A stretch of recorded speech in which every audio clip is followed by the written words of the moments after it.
right, guys. Like I said a minute ago, welcome to episode 127 of the Drag Driver Pete Show presented by Summit Racing. Y'all, we're getting into it this time. I hope you're ready. This show is going to be a great one. I'm going to be fast with this. My name is Mike Narks. I'm the host of the show and the news, which happens on Saturday mornings. And I live and breathe and sleep everything Drag and Drive. So, my right hand man, Mr. Eric White over here, my co host, tell him what you got going on, dude. I am the co-host of the show and the news, everything drag, drive, repeat related, artwork, photos, you name it. Been uploading 6 summer photos finally after we had Derek on last week. It seemed fitting to start doing those. So as of today, I uploaded all of day 0. So those are all up and we'll be hitting day 1. Obviously, day 0 was the least amount of photos, so I knocked those out. But I've still got a lot of photos ahead of me to work on. Yeah, it's awesome to see those come out. And again, we've talked about this the last few days here, but man, it's really awesome to kind of go back and actually have a little bit of time to, it's been a little bit of time since the event happened. So now you're kind of getting to relive some of those thoughts and all that kind of stuff. It's gonna be really cool. Yeah, it'll be good. Yeah, and the bucket list mob, he's right. He is handsome. All right, well, let's get into this thing. Y'all, you know the deal. We can't do this without you guys. Like, race car friends really make the world go round, and we appreciate you guys being in here and doing this with us. I can't say it enough, you guys. There's some really fun stuff that's coming up for all of our race car friends that are out there. So do me a favor, hit that share button as we get into this. And then for our sponsors, y'all, listen, if you're trying to do a little bit of shopping, we're coming up on some off season, in air quotes. The while I'm in there time is coming here in the winter, where you park your car and you take something apart and you go, oh, while I'm in there, I might as well go ahead and insert race car upgrade here. And then, so we can't do that without these sponsors. So if you're doing some shopping, hit these guys up, see if they got something that you need. Summit Racing, Deech Works, Molly Motorsports, Driven Racing Oil, Howard's Cams, J-Wire Solutions, AFCO Racing Products, Performer Built Transmissions, Car Change 3D, Power Tube TV, WAF Racing, Sweet Patina, and Racing Junk Classifieds. Look, if you're trying to do something, hit those guys up, see what they got going on, and see if they can do something for you. And Summit Racing's, Eric, I don't know if you know this or not, but dude, one-man startup, 1968. Nearly 60 years ago. Pretty crazy to think about that now. World Speed Shop now, and 4 huge warehouses and 200 plus catalog editions. How cool would it be that that's your job, is to figure out what they want to put in the catalog? I don't know if that'd be cool or not. That'd be a lot of work. We need to talk to somebody in that department. Tommy Dupree, if you're watching, hook us up, brother. Let us know. I want to talk to somebody in that department, how they figure that out. Summit fuels your passion, saves you money, delivers fast, and offers top-notch customer service on more than 1,500 brands, and they're adding stuff all day. We're actually talking about a new brand they're loading today. Make sure to download the Summit Racing mobile app for easy access to speed parts. You can also find them on Facebook, YouTube, TikTok, and Instagram, and on the On All Cylinders podcast, which is automotive discussions like this one. Guys, you can find everything on summitracing.com. Or if you look in our Facebook page or website, we have an affiliate link there that would help us out, as well as help out Summit, letting them know that, we support them over here and all that kind of stuff. Well, Tommy says done. Perfect, dude. I think that would be a fun conversation, right? Yeah, I don't know how any of that works, so that'd be interesting for sure. Yeah, just nerdy shit. I think it's just kind of cool to think about all the stuff that they do over there. We talked about this a couple weeks ago, but Low Dollar Motorsports is now offered at Summit Racing. They were on today, or Brandon Dollar was on today with Justin Wiedemann, who's one of our good friends at Summit. Love that guy. Love when he does interviews. They had a great conversation. And I'll tell you, if you thought Brandon Dollar was smart, you're wrong. That dude's a genius. He was explaining stuff, and I was like, I don't even know what he's talking about, but I wanted to buy it. I was like, I need a laser thing that tells me how far my wheelie is. I don't even have a car that does a wheelie, but I needed that laser pointer that told the car. And it was a great conversation. You guys got to go listen to that. But did you know his company name came from some nickname that some dude called him all the time? No, I didn't. Kind of interesting. It was like he kept calling him a low rent racer because he liked cheap stuff. It built stuff inexpensively, not cheap, built stuff inexpensively, finds the right parts, just not willing to, wasn't willing to spend all the money on all that stuff. And then it eventually went from low rent racer to Low Dollar Racer, because obviously his last name's Dollar. Why would you not have thought of that first? I don't know, but we're glad he didn't, because Low Dollar Motorsports may not have ever come up. So thought that was Yeah. pretty good conversation, man. Do you have any low dollar sensors or anything on your old truck? I'm not that fancy. I don't have. There's no sensors on that thing at all, except for what tells the GM computer what to do to run, cam I've and got a crank, and some O2s. I've got a couple sensors on. Well, I guess they're not on the Fox body. They're in a box for the Fox body, but Yeah, but that car's going to run tens. Yeah, and then well, eights. Like you need that stuff for tuning. Like the old truck, if it's doing a burnout, I don't need a drive shaft speed sensor, because I'm like, yeah, man, let's go. That's what I don't need to know that. I just need to know the back tires are spinning. right. All right. And then next up, this is pretty cool here. Nicky Bobby Incorporated parts can now be purchased on Summit. So that's Hmm. a big deal. They've got the long travel suspension parts and the O ring header gaskets, LS lift plates, four link and leaf spring mounts, and plus a bunch of other products there. So Hmm. congratulations to Nicky Bobby Incorporated on getting parts there on Summit. That's a big deal. Yeah, it's a big deal. I'm excited for him. That's he's worked real hard to get there and builds these right here in Arkansas. Yep. And then we talked a little bit about it on, was it Wednesday or Saturday? I can't remember. But I think Nick and Saturday.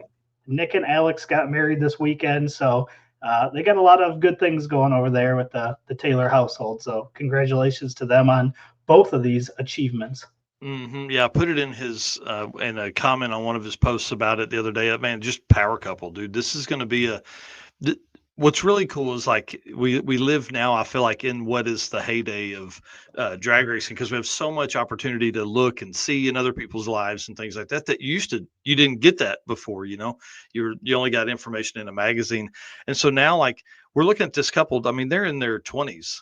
Yeah. They're going to have an opportunity now to, I mean, really, like, we're going to watch them grow up, air quotes here, but it's going to be really cool to see where that couple goes in 10 years, 20 years, and how far they take this thing. Cause dude, they're a rocket ship, man. And yeah, it's going to be Did awesome. Did you see any of the photos? Like Oh, it was incredible. they changed a cam and lifters during a song. Yeah. Like that During was the kind of father cool. daughter dance, I thought that was Yeah. genius. Yeah. Yeah. Yeah. Neither of my girls are cool enough to want to do that, but, if they do, hey, dad's here. I'm ready. Yeah. It was pretty cool. It looked like a good time.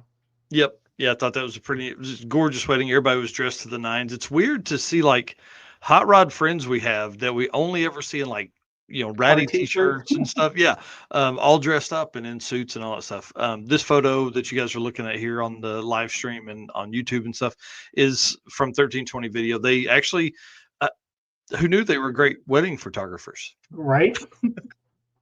So it was pretty cool, man. Good job on them. And, congratulations to Alex and Nick for sure. Absolutely. Yep. All right. Well, let's get into this, man. Let's talk about some drag drive repeat updates. We got some fun stuff. I sent you this text earlier, but 183 days until the circuit 2026. Does that, I I like? don't even know why you looked that up, to be honest. Well, You don't need to really, I know looked that it yet. up. Well, I looked it up because it was the 29th, and I'm like, man, we start on the 30th, so dude, it's got to be 6 months from now. And I was like, ooh, Yeah. barf a little bit, because dude, that comes up quick, man. Yeah, I mean, I was looking today, PRI is 43 days away. Oh, oh, And I don't that even I scares don't me. even have our stickers for this Oh, year yet. Like, man, yeah. I feel like this year has really flown by and it's been a jam-packed year, but Yeah. no complaints with that, obviously. Yeah, it's pretty incredible how fast this year's gone for sure. And then class winners of next weekend's short circuit get a free entry into the circuit 2026. So that's kind of awesome because we have six classes, so it's six free entries. And I'm gonna go ahead and let them keep it, or they can gift it to someone else that's going to be attending the event. That's So I cool. figured that was a good way. I'm sure we'll end up with some that'll be raffled and all that kind of stuff. So we'll work through all that as we get close to registration on January 17th. I would hope, give free entry. If you're going to gift it, we need to know that info before January 17th, so that person doesn't then sign up as well. Yeah. Yeah. So pretty exciting. I can't believe we're 6 months from the circuit 2026. Yeah, that is definitely a wild thought for sure. Yeah, and then, of course, next weekend, we're like, 9 days, 8 days from the short circuit. So, you can imagine what my day was spent on, the route. I tried to kinda map around and see, and after I screenshotted this photo, I actually changed it 3 other times. So, the route is kind of planned. I've gotta go in and do all the, point 0.6 miles, point 0.8 miles, all that kind of stuff, and write it out and get those printed. But this is it's going to be a good one. I think the drive along 66 from the track to whatever this Bristow Public Schools basically is. It's Route 66 and Highway 48 in Oklahoma. I think it will be, I mean, that's going to be a great one because it's Route 66, right? But then I think the drive along that Highway 51, I think it's going to be awesome because it's kind of along some windy country road type stuff. We're going to cross over a couple bridges, and then we're going to actually stop at the dam, which is going to be our final route stop. So I hope I have the route stops kind of spaced out enough. That really is one of the struggles we've talked about in the past of route stops being jumbled up, and then you drive a long ways, and you're like, "This sucks." So I want to break. Yeah. So being 100 miles, I guess it really wouldn't matter if they were close.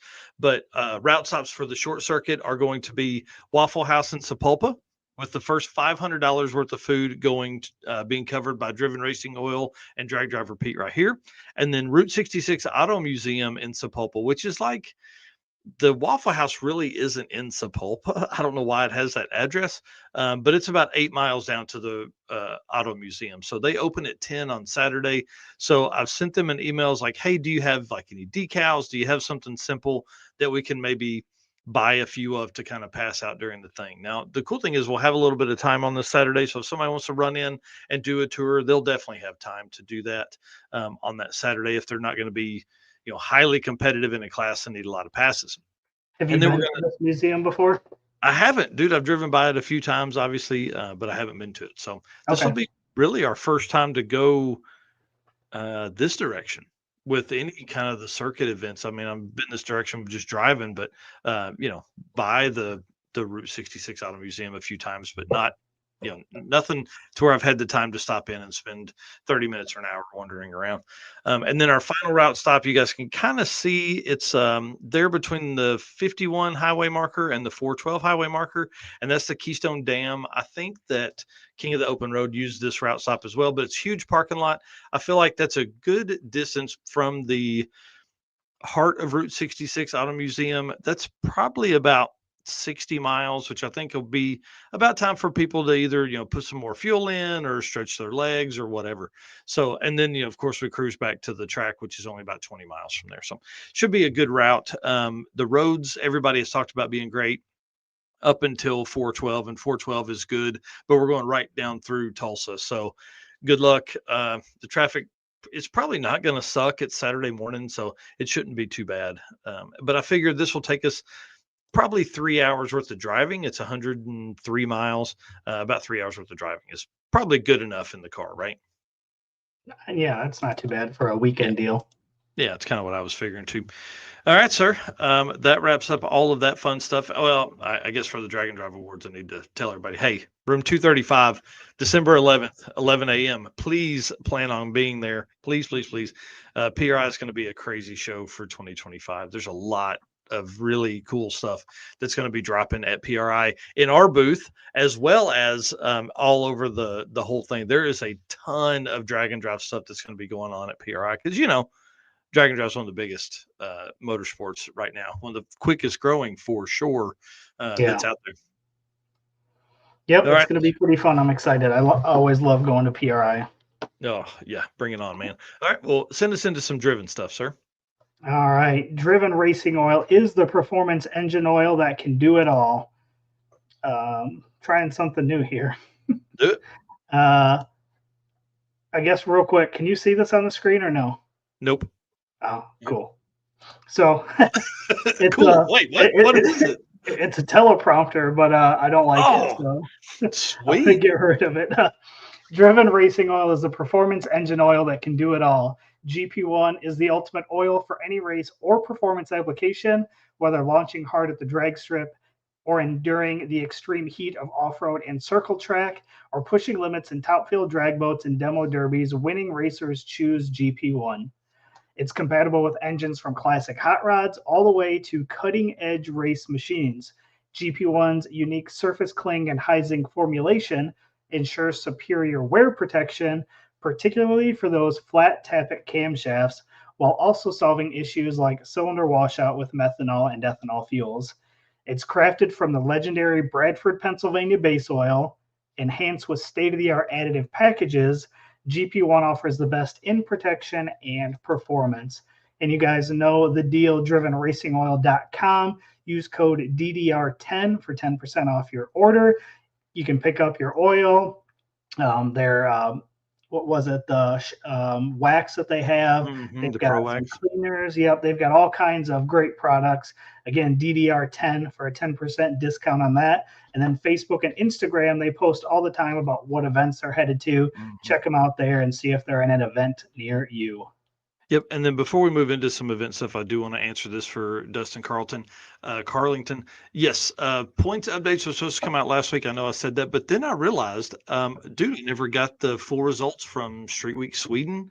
And anytime I try and get it from PDF to Excel, it will not do it for me. So I've asked for the Excel sheet for that, and I'm waiting on that. I'm probably going to just run it out because I don't think there's going to be anybody that's doubled up on Street Week Sweden and another event in the States that would then also be in competition for like a top 25 or something like that.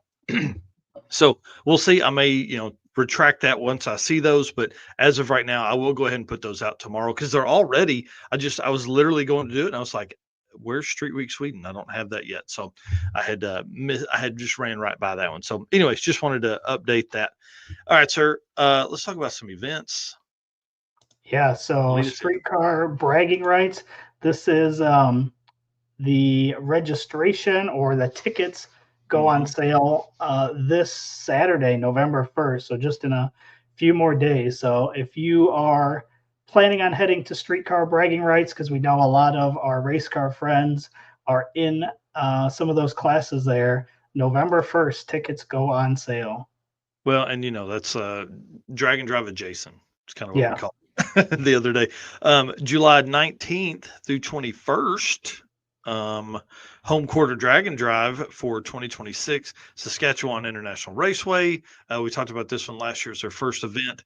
Single track, race 3 days at the same track in Canada. So another good one. I saw this in a comment. So I messaged the page, haven't heard back yet on official dates, but as of right now, July 19th through 21st is what I'm seeing. Nice. And then Olympic Streetcar Shootout, they are planning an event for 2026. So that's good to hear. And they are hoping that they will have dates out very, very soon for their 2026 event. Yeah, we're kind of in this weird limbo of the track staff is really tired and don't talk to me.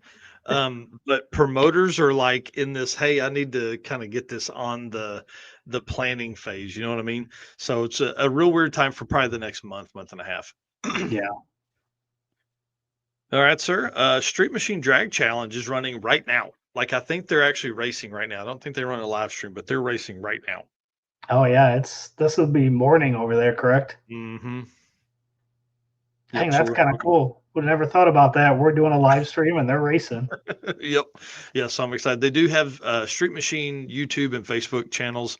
They do have updates, and we'll go through some of that here in just a minute. Nice. And Road Trip Drag Challenge number 3, that is coming up, not this weekend, but next weekend, November 7th through 9th. Lakeside, Warwick, and Willowbank are the 3 tracks for Road Trip Drag Challenge number 3. Man, it's crazy. I can't imagine doing 3 events.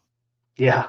Yeah. Well, you're getting close with the short circuit. So if somebody puts it in your head, there'll probably be a 3rd one next year. You'll have okay, here we go. You'll have a weekend event to start the year, the full event in the middle, and then a weekend to end the year. I don't know if we're ready for a full event yet, but there have been conversations about more events. I will tell you that much. Have at it, man. Tell us. All right. So also that same weekend is Road Trip Drag Challenge, November 7th and 8th, the short circuit. Again, this is going to be a fun, laid back kind of event for Drag Driver Pete here. 2 days of racing, 100 street miles. What are we at? Like 50 something Should, registration so should be far? close to 56 cars Yeah. registered. That's, Yep. I mean, for what are we, 2, 3 weeks since we had posted Yep. about this? That's, I mean, that's pretty exciting. I'm glad that that turned out the way it did because in the beginning we're kind of like, are we going to get enough cars to do this? And I Right. know you had said if we didn't get 40, it wasn't going to happen, and we blew past that. So this will be exciting. Yep, blew right by it. I'm excited about that. And then that Sunday is Import Face Off here at Tulsa. So that should be a great weekend for Tulsa Raceway Park. Yeah, And then, of course, we're going to talk to Laura Vanderhoof here in a few minutes. But Southeast Street Meet is up after that, November 11th through 15th, Shady Side Dragway. This is, like I said, man, it's very hard not to cash in that ticket and go out there. yeah. This, But this is going to be cool. what a cool shirt there! Like that Oh, logo is, I love it. yeah, it's freaking awesome. It's awesome. And then the last event that we have on the calendar for this year is the Central Victorian Dragon Drive #2. So again, their second event. This is November 13th through 15th at Charlton Airstrip in Victoria, Australia. So again, we've talked about it a bunch, but they don't have racetracks all over like we do. So they make do, and they're doing it at an airstrip, which I think is really cool. Yeah, and that's 3 events in what is the span of a month? Yeah, Well, really a lot less than that because if Drag Challenge started today or yesterday and Central Victorian's over the 15th, I mean, dude, that's 3 weeks. yeah, 3 events in 3 weeks? Phew, man, that's awesome. yeah. That's pretty cool. All right, that gives So us. that, Yep, yeah. go ahead. So Sorry. with all of those, that's 53 events, five of which were postponed or canceled for this year. And do you think it's going to be higher or lower next Oh, yeah. year? Yeah, way more. What was More. the number that Tommy, you and I had a deal on at PRI? What do you remember what those numbers were? Somebody said 52. Really? Somebody said 52, and they were close.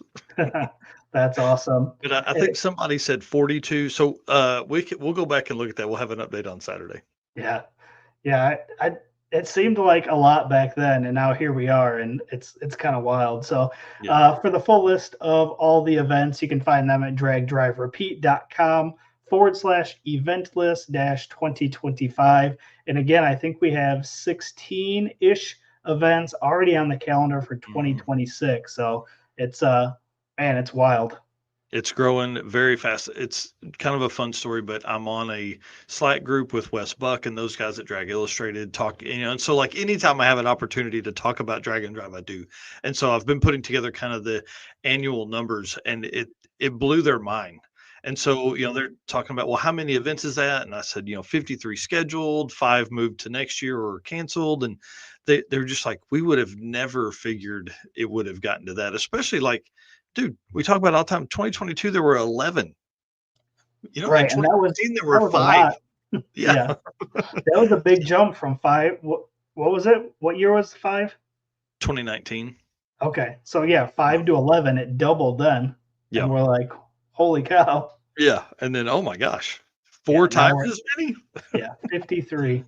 Yeah, it's crazy. Well, we appreciate Driven and all the stuff they do for us here at Drag Drive Repeat. Drag Driven Repeat is what we call it whenever we're hanging out with them.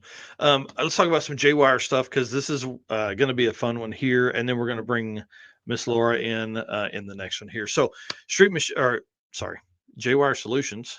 Jay Blanchard, love you, buddy. Expert car and marine wiring solutions you can trust. J-Wire Solutions can wire and plumb your hot rod, your race car, or your drag and drive car. Plus, they offer tons of products that make your driving experience better, like the blinker module, like this the heater block off, heater bypass block off, the wiring kits they offer, the plug and play for everything from you know Holly stuff to snowblowers. They can do it all.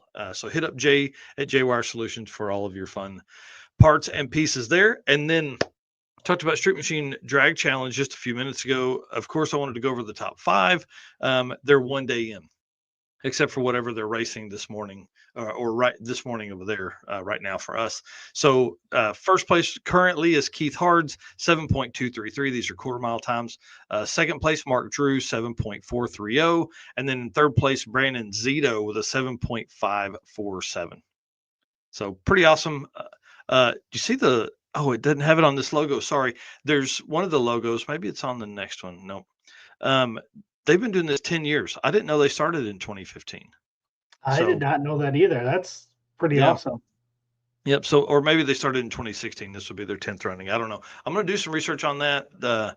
What's really strange to me is like these guys don't put out just a ton of that. It's kind of like Hot Rod in the early days, but I can't find any of this old stat stuff from the early days of Drag Challenge. So, pretty awesome that they've been going that long. 10 years is a really long time. So, they are putting out daily videos on the Street Machine YouTube, Facebook, and website. You can see daily coverage, just like Hot Rod Magazine does. Like Street Machine is basically the Hot Rod of Australia. Yeah, would be kind of interesting, like we've done for Drag Week, is go back to what some of those averages were back in 2015 compared to Mhm. today. I know we've done that for Drag Week. Be kind of interesting to do the same thing for Yeah. this event too. Yeah, I'll definitely do that. We'll do that on Saturday morning for the news. That'd be sweet. Yep. So that's your top five, 251 racers registered. So for it not to have just a ton of content out there, going on 10 years makes it really, kind of uh, it's the go-to event, I think, in Australia currently. So 251 racers out there, man. Just want to say good luck to them.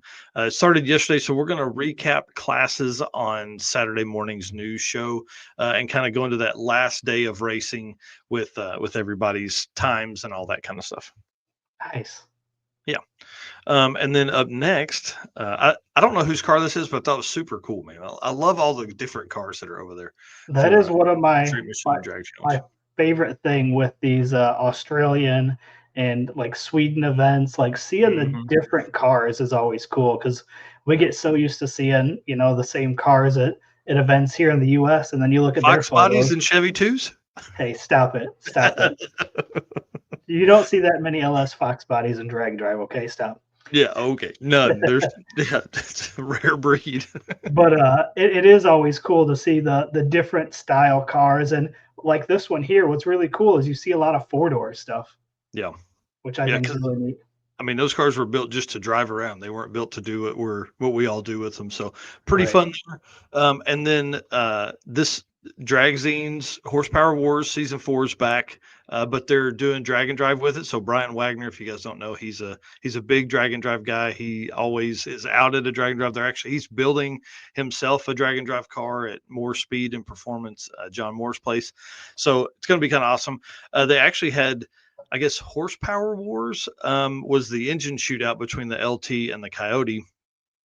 Coyote built by Fast Forward Race Engines, and then the LT built by late model engines for same turbo size, all that same fuel, all that kind of stuff that they can do to keep it same. The Coyote made 18 more horsepower than the LT did, so I thought that was kind of cool to know. And then the whole reason we're talking about this is their season opened to Sunday or something like that. So I watched that episode today. I don't know how I missed it, but our boy Eric Yost out here, because they're doing a drag and drive spin on it. So they're the same transmission, same, they'll be able to change the converter, gearing, and all that kind of stuff. But one truck is at Eric Yost's place, Customs by Biggin, and then the other truck is at Big Three Racing with Nice. That's pretty Chuck cool. Stefanski and those guys. So yeah, I thought this was pretty cool. So it's a great, like the first episode's very short, it's like 8 minutes, but it talks about kind of the builds of the truck. This is the one's at Eric's. And then this one here's the one that's at Chuck's place, or Big Three Racing, not just Chuck, but they have three people there. So I thought this was pretty cool. So now they're going to basically take and do 100-mile drive in the trucks, and then go to Dragway 42, which is where Chuck and those guys at Big Three Racing are home based, and they're going to make passes all day during an event, and then they're going to the two quickest passes create their average, and that's who's going to determine who wins. I like that. Yeah, so I thought that was pretty cool. And what's interesting is they're using C10 trucks, which would be something you would put these in. Eric obviously doing the Coyote setup is interesting in a C10 truck. I think that's probably going to break the internet once that really gets out and about, because these trucks look like, hey, they're going to have LSs in them anyways. They both have turbo 400s. I don't know if they have locked in what rear gear they can use. I don't think so, but I mean, it'll be kind of a cool deal. And of course, putting the drag and drive spin on it from a magazine as big as Dragzine is going to help, just draw more people over. Absolutely. Yeah. I'll So, definitely have to check that out. It looks like yeah. they drop them every Sunday. Mm-hmm. Yep, that's what I've seen so far. So I'm kind of excited. They've got a whole series on the engines and the builds and all that kind of stuff. But obviously, I'm more of a truck guy, so this is kind of right up my alley. Yeah. Yeah, and both of those are good looking trucks too. Yeah, that black one's got me though, man. Yeah. That's good looking, and it's both of them super clean and will make really nice trucks.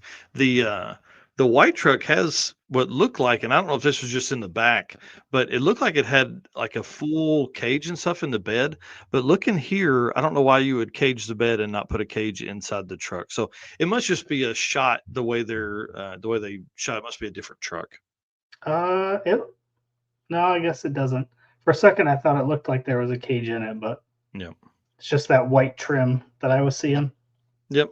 Tommy Dupree says both awesome trucks. They were at Summit a couple weeks ago, and that's part of their drag and drive challenge. Part of it is they leave, I would think, Big Three, drive to Summit Racing because that's the title sponsor of the series, and then drive back and make the passes. So about 100-mile drive, which is that's about what we consider a day's drive.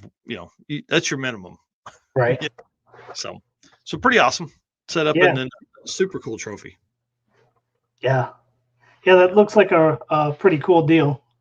Yeah, I'm kind of excited to see how that works out. Again, thanks to Jay Wire, we appreciate him and all he does for us. And I told Laura to be on at 8:20, and we're way over that, so we got to stop talking and get to this, man. Lead us into the Molly segment, please, sir. All right. Attention, racers and high performance enthusiasts. Are you ready to start your next engine build? If so, there is no better time than right now to go check out Molly Motorsports all in one Power Pack piston kits.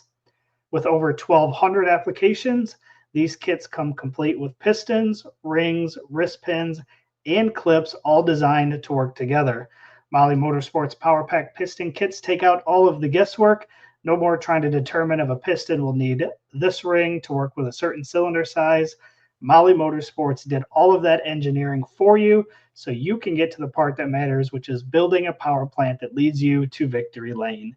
Visit mollymotorsports.com for more details. And for our podcast listeners, Molly is spelled Mahle. Yep. And for you guys that don't know who Laura is, she's awesome. To be honest with you, she's probably the coolest lady in Drag and Drive. Maybe next to Tanya Turk. Tanya Turk's pretty cool too. I don't know. All of our ladies in Drag and Drive are awesome. So, Miss Laura, please take a second, introduce yourself, tell everybody who you are, what you do, all that kind of cool stuff. Hi, everybody. I am Laura. For those who don't know me, you probably know my husband, Devin Vanderhoof. He had the convertible Fox body that yeeted its roof off at Six Summer. Uh, but yeah, that's me. I co-own HCR Innovations with my husband, and we just do a lot of race car stuff. Yeah, a lot of race car stuff, and you even host race car stuff. We do, yeah. And it's we're only 2 weeks away, so it's been a busy couple weeks. Yeah. Yeah, it's going to be awesome to see. Of course, we're talking about Southeast Street and Yeet. If you guys don't know, that's one of my favorite events, and I've only been in 2023. I gotta do more. I got to come out there more often. Well, this year is going to be pretty interesting. I think we got a lot of cool stuff going on. We made day zero mandatory this year, which we've never done in the past. And we're doing like a day zero kickoff party, and we actually have two parties this year. So we're excited to do all the things. Yeah, But well, talk to us. What's that mean? Like it's okay. mandatory just to get there and tech early? So what we're trying to do is normally we would allow a full day of tech on day one. The issue that we were running into is we'd have full staging lanes and people coming through tech, and Mm, then they would get to make one run. And we're trying to avoid that this year. So mhm. we're day zero mandatory, get teched in, pick up your shirts, all that good stuff, and then you can test all day long. And then that evening, we're having our taco party.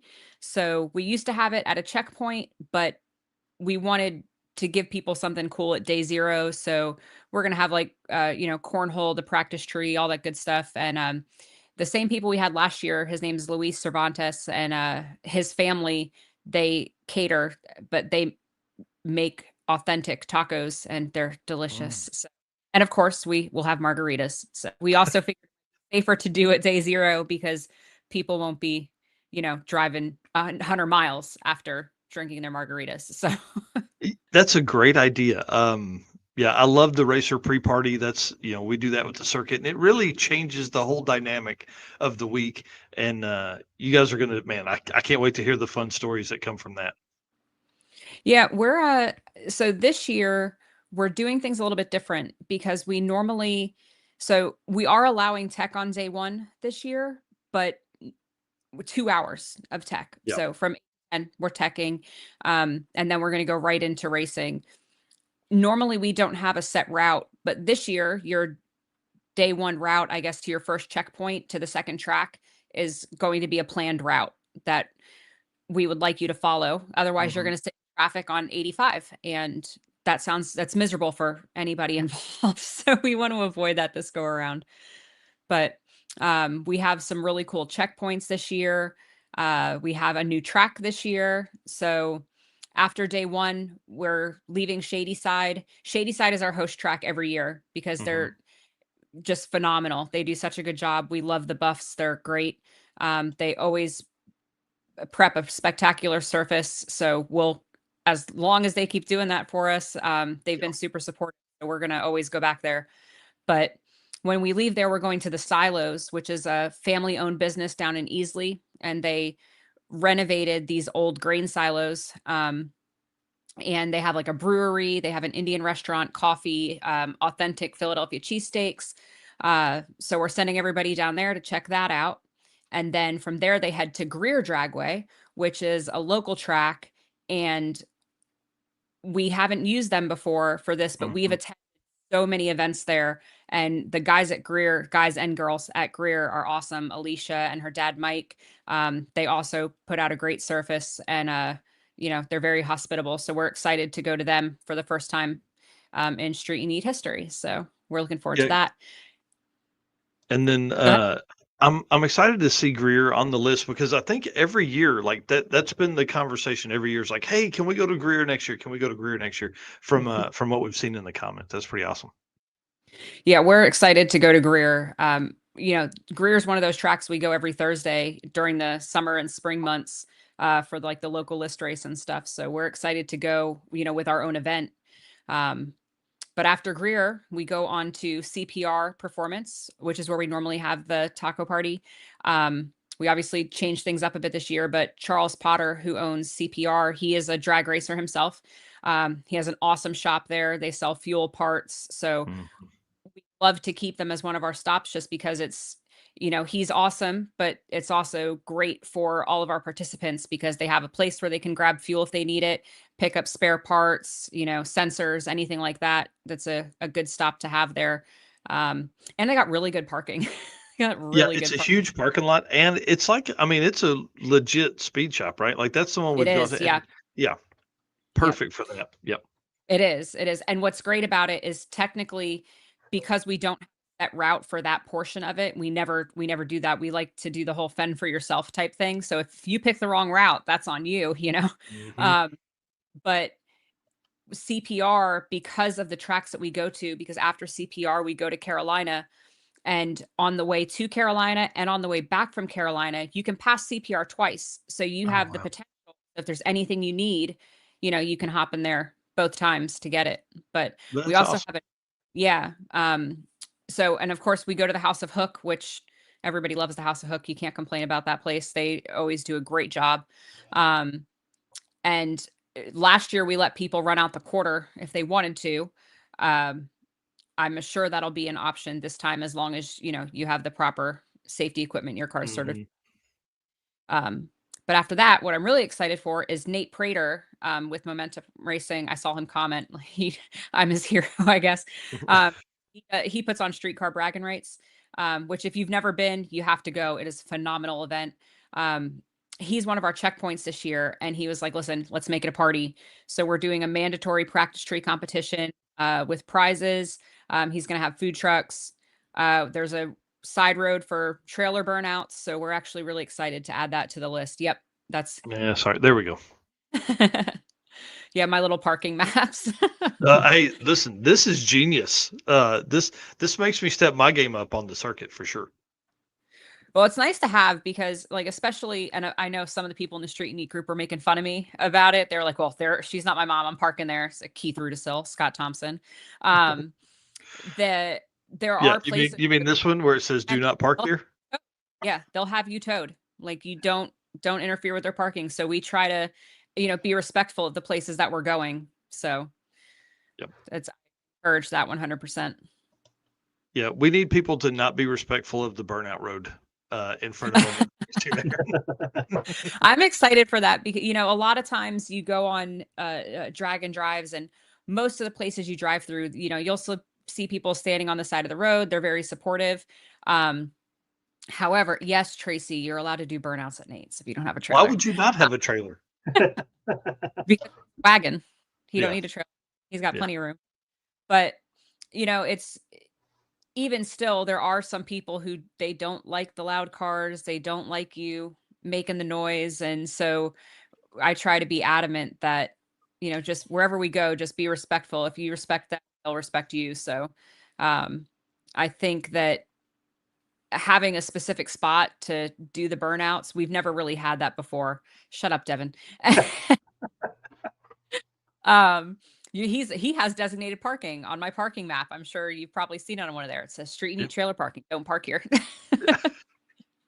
But yeah, it's we never really had a designated spot for trailer burnouts, and I don't want people doing them in the middle of a town and getting in trouble with the city. So I think it was awesome of Nate to offer up a perfect spot to be able to do that. Yeah. So we're excited. Yeah, and I mean, talk about a guy that you can't get any more drag and drive adjacent than streetcar bragging rights. I mean, they obviously have part of the event is drive for some of the classes, but there's so many drag and drive guys that are in that event that, like, I mean, that's why it's on my list for 2026. Is like there's just so many race car friends that are there that I got to go. Oh yeah, it's awesome. Nate puts on a hell of an event. He really does. It's Yeah, an amazing time. I can't wait. So we've got you've talked about Shadyside, Carolina, and Greer. What's the last track? That's it. We're just having 3 tracks this year. Gotcha. 4 days of racing, 3 tracks. Cool. Correct. I dig. Yeah. Yeah, that'll be fun. So I do want to ask you a few questions that some people in the group, the Facebook group, asked. So Eric and I are going to tag team this here. Eric, I'll let you go first with that first question there. All right. First question from Jeremy Tapscott. Ask her if she's seen a black stone on the side of the road while mapping this year's route, asking for a friend. Apparently, so many people looked for that black stone and they never found it. And I don't even know the whole story behind that. It was my understanding that somebody strapped it down and then maybe they changed the straps and it disappeared into the oblivion. They didn't say ding ding ding. That's not going anywhere. That's why it's gone. Yep. We have I'm not going to repeat it because it's not, kid friendly, but we have a saying to test straps. So most people probably know what it is already. Well, another one of the questions actually came from Devin himself. He says, why are you so mean to him? Listen, if you had to work with Devin all day, you'd probably get frustrated too. But I love the guy, and I'm not as mean as he says I am. I think he's just exaggerating. And he's about to come for me. Look, you took him to Ireland with you. I mean, I did. He didn't love Ireland, but I don't. It was food. The food was the same everywhere we went. It was very odd. It was very odd. Interesting.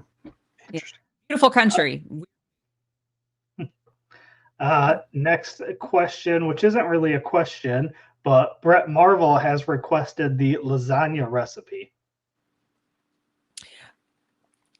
So a little bit hesitant with that one because my mother-in-law, who is the most amazing woman, um, she gave me her pasta sauce recipe probably almost a decade and a half ago, but left out one ingredient and never told me.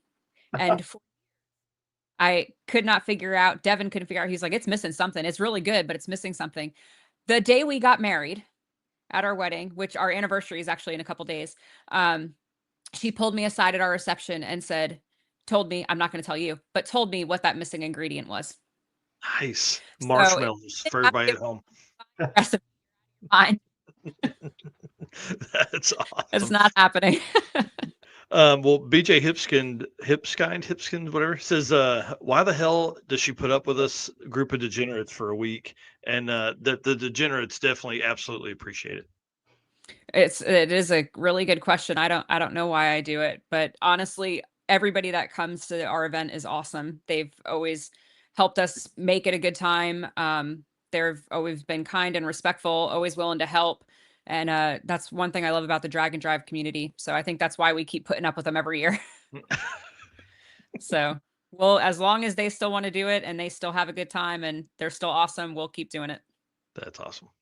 I'm glad you're not expecting all these questions to be too serious here. So the next one, Kevin Dunn said, what is the most tacos eaten by one person on day 0?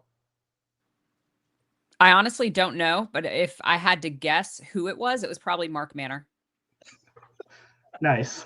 Yes, that's awesome. I don't know if you ever pay attention on like Sick Week or anything like that, or our event, they will find every Mexican restaurant and that's where they will eat. So if I had to guess, I would say it was Mark Manor. And if not Mark Manor, then it was Devin. Yeah. So Hey, you got to feed the beast, that's for sure. Well, Boot Qualmso said, what's the proper way to cook a steak? Well, first of all, S&P. It's the choice for me. So salt and pepper, some butter in a hot skillet, like super hot skillet, and sear it, count to like 20 and then flip it over and count to 20 again. Make sure you do the sides too. And that's how you cook a steak. Wow. That's it. Yeah. Count to 20. Like, I'm in. I'm going to try it. Yeah. So Devin likes his steaks Pittsburgh rare. So like crispy outside and rare on the inside. So that's how I've basically gotten used to making them. Wow. How long have you guys been together? 16 years. Wow, that's awesome. Yeah. That's awesome. Power couple for sure. Adjustable Hammer Racing. I've never seen anyone drink a swimming pool size margarita before meeting Mark Manor. He's not wrong. He's not wrong at all. All right. Next question from Anthony Harville. Why won't she let us pit with her by the staging lanes of Shadyside? It's so nice I to have do that. to answer. You can't do you that way you don't have to go up that hill. Well, I know, but that's part of the fun. It's all part of the side is that hill. I purposely bought Devin a scooter that would go up that hill without any of issue. But you can't park down there because we have too much stuff, and all it does is clutter up the staging lanes. That's why you can't park there, Anthony. I'm sorry. That's awesome. JJ I don't know. FIGUR, whatever his last name is. He says, will there be cinnamon buns available? Unfortunately, no. Those take several hours to make, and I can't make them for 400 people. So Fair enough. sorry. Fair. Richard Dennison asked if Devin will be on call for tuning adjustments. I'm sure Devin would be more than willing to help. But that's a question for him. Yeah, bring your own laptop. He loves that when you walk up to him with a laptop and say, will you look at this? Yeah, especially when he's in the middle of talking. Yeah, and don't walk into his trailer and hook it up to his TV. Like you're out. Perfect. I know what I'm bringing. All right. Well, this is something on everybody's mind, and they see it every time they follow Southeast Street Meet. But why is Jeremy Tapscott tagged in every post? I don't really recall the original reason we started doing that, but I'm pretty sure it's because he claimed that he didn't see something that was important, and or that he didn't get the tag. And we do the @everyone tag in the Facebook on purpose because you got the notification. I know you did. And we can look back and be like, no, we definitely tagged everyone, so on and so forth. It's an easier way to communicate. But I'm pretty sure he claimed he missed a tag once before. So we were just like, okay, we're just going to tag him. I love it. So now he can't say because he got tagged twice, technically. Yes, that's exactly right. Well, tell us a little bit about Yeet Fleet, because that is kind of the fun thing if people don't want to race. So Yeet Fleet is similar to like Sick Ward with Sick Week. You get all the same perks as if you were actually racing in the event, except you can't make a pass. So our Yeet Fleet rules are very lenient. Like if you want to drive around in your RV, by all means, you can. You just can't carry parts for another person. But usually our Yeet Fleet's very small. I would love for that to grow in the future, but I mean, we offer them all the same perks. So they still get their sweatshirt, they still get their t-shirt, they still get access to everywhere that all the racers get access to. They get to go to the parties and so on and so forth. So I would love to see it grow in the future because if you can't race or, even if you're the family of someone who's racing and you want to follow a great option. Well, and so we were talking to, I think it was Derek Putnam last week, right, Eric? And he said that Smokies had like 250 cars in the Sick Ward. So, you can really, we're probably close to the limit on what the racers and tracks can handle for what is a fun day at the track, right? But like the Yeet Fleet would be perfect for somebody that's they want the experience. Like that's where we need to send the people that just want the experience, like that graduated power tour people. They don't want to do power tour anymore. They want to do something cool. Now they do this. Well, yeah, and I think it's also cool because you get to watch 4 days of racing, 5 days of racing, and you've already paid for it. You get a bunch of souvenirs with it. I mean, we got color changing margarita cups this year, so dude, another reason I need to go. But Dang it. No, we try to make it a good time, and I would love to see the Yeet Fleet get bigger, as the years go on. Why is Devin talking? He said, please, everyone come get all your shirts and stuff on day 0 because I don't want to lug them around all week. That's fair. Yeah, so with most, probably not like Sick Week and stuff like that, but we usually have a few people who don't show up. We don't order a ton of extra apparel for the event because every year we'll end up, especially the first year we had like 5 boxes of t-shirts left over, and they just like, I still have 2023 shirts. Yeah, I think we might still have some from the first event. I think we tried to like give them away, and we still have some. So. Yep, that's the way it goes. That's the way we live. I did see Jesse Hazlitt in here made a comment a minute ago that I thought was crazy because that dude's been all over the country doing these. He did this will be like 3 months or something for him, but he says he's never done street and eat. Will the parking maps be printed and included with the routes? So a couple things with that. What I normally do is I'll have like a QR code. I'll have a couple printed out, but trying to lug boxes and boxes of papers everywhere, and printer ink isn't cheap. I'll print out a couple if people want them, along with like a copy of the E85 stops that will be available near where we'll be, which most people don't do, but we do. And our route is not designated except for the first 2 drives. So what we normally do is we have a QR code that will link you to all of those things. But I will have some paper copies available if you need them. Cool. Just park where all the other cars are, except for in the red area of the don't park in the bingo parking lot or the Mexican restaurant, right? Yes, do not unless you're eating at the Mexican restaurant. So Mark Manor can park there. But like they'll legit just tow your car. They give you like a 2. Yeah. So that's awesome. Jacobs, he is doing a tool set giveaway at Street and Eat this year. We're still discussing the parameters of that, but we'll announce that once we nail down the details. So how cool. Snap All on. right. So a couple more questions here. Will you take people day of the event? We will. We're not going to turn people away, especially if we have the space. Now, if like 200 people show up, that might be kind of a difficult accommodation. But yeah, people can show up and still register if they want to. That's awesome. Jeremy, this is Street and Yeet. If you can't figure out where you're supposed to be, you're probably just smart enough to be there. We're very laid back. Like we don't have a ton of super strict rules. We don't we're a very somebody else had said mentioned in the comments that Street needs a very different vibe, and it really is. We try to make it about the racer, about the participants, because without them we wouldn't have an event. So everything that we try to do is for their benefit, for their fun, you know. There it Yeah. is. Tracy said it. And Yeah. he's right. Like it really is one of the. It's definitely on the list. I love that it is the season ender, because like it really gives those folks that maybe broke at an event earlier in the year, or they're just finding out how cool Dragon Drive is. Now they have an opportunity to do it instead of having to wait. Because if you couldn't make Sick Week, now you're waiting until June to do another week long event. So it's pretty awesome. Yeah, and we also I don't know if we'll do it in the future, but we also will let people like we've had a couple people who said, they can't make it. What do I do about my spot?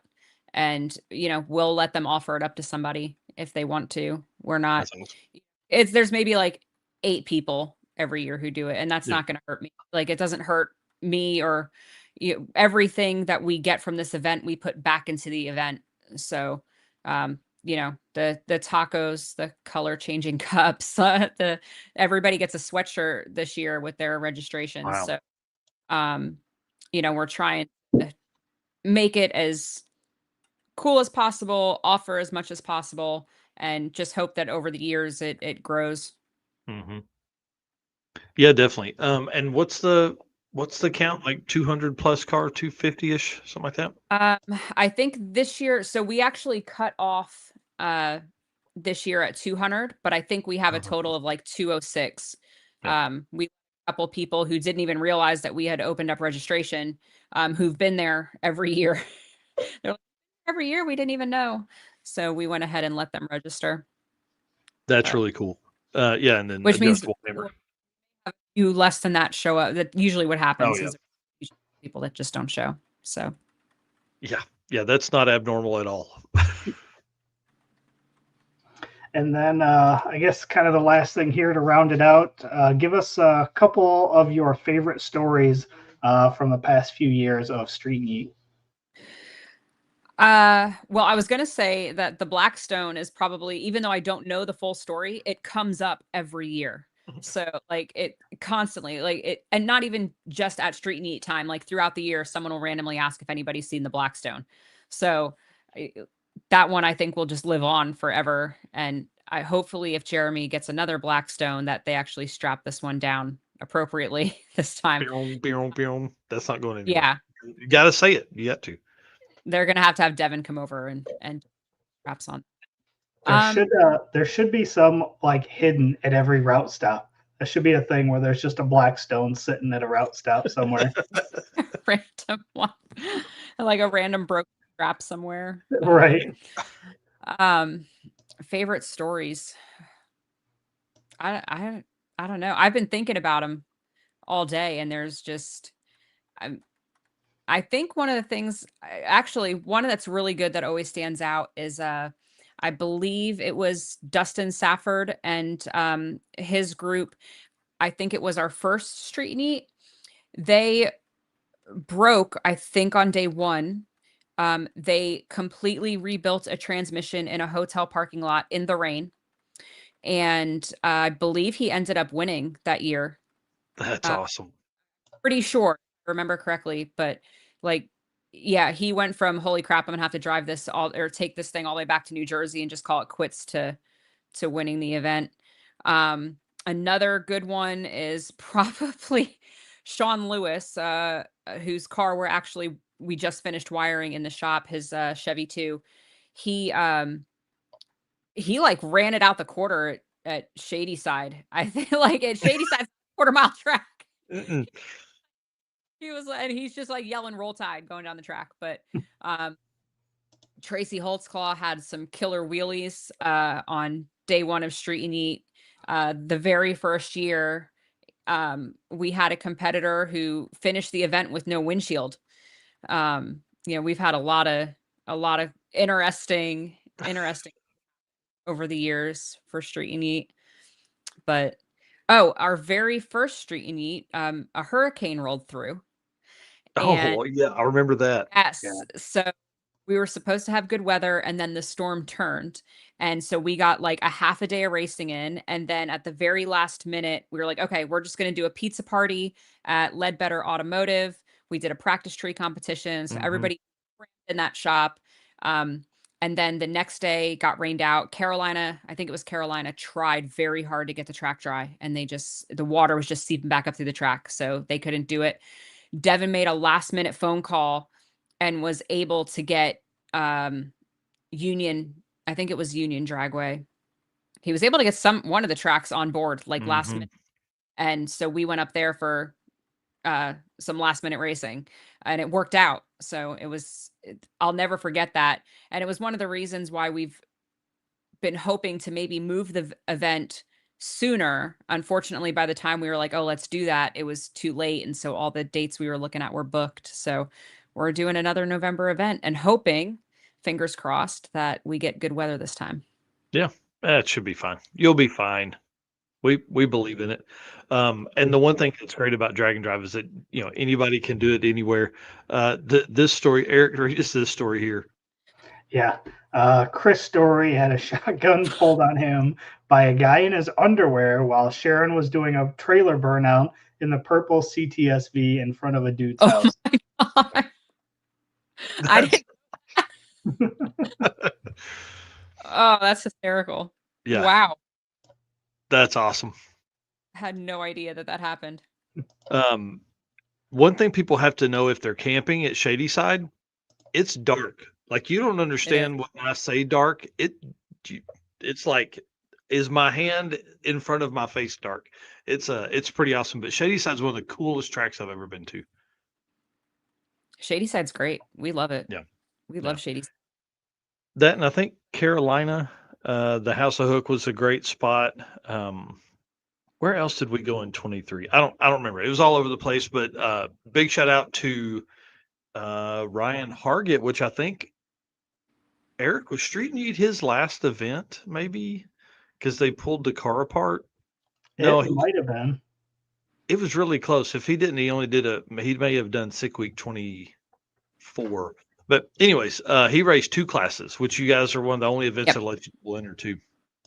Yeah, we will. Now that's as long as we don't have like our DYO classes are active, so it's hard to. We do have people double enter, which we're perfectly fine with, as long as it's not cutting into other people's ability to make their passes. Yeah. But usually, we let them do it as long as we're not like now. If we had a crowd like Sick Week does, that would be impossible. Mhm. Able to do, but we don't, so we can let you do it. Yeah. I just saw Jeremy Tapscott commented about him and Chris Vickers. I do remember this. It was at Darlington. Mhm. Swapped an entire car over to Holly EFI overnight on a picnic table. Yeah. Like the picnic table at Darlington Dragway. Was Darlington the night that we got there and it rained or something? Was that the 2-track day? Yeah. Yep. Man. Yeah, the 2-track day, you guys were nuts. Absolutely. Yeah, I don't know if we'll do that again. It's a lot.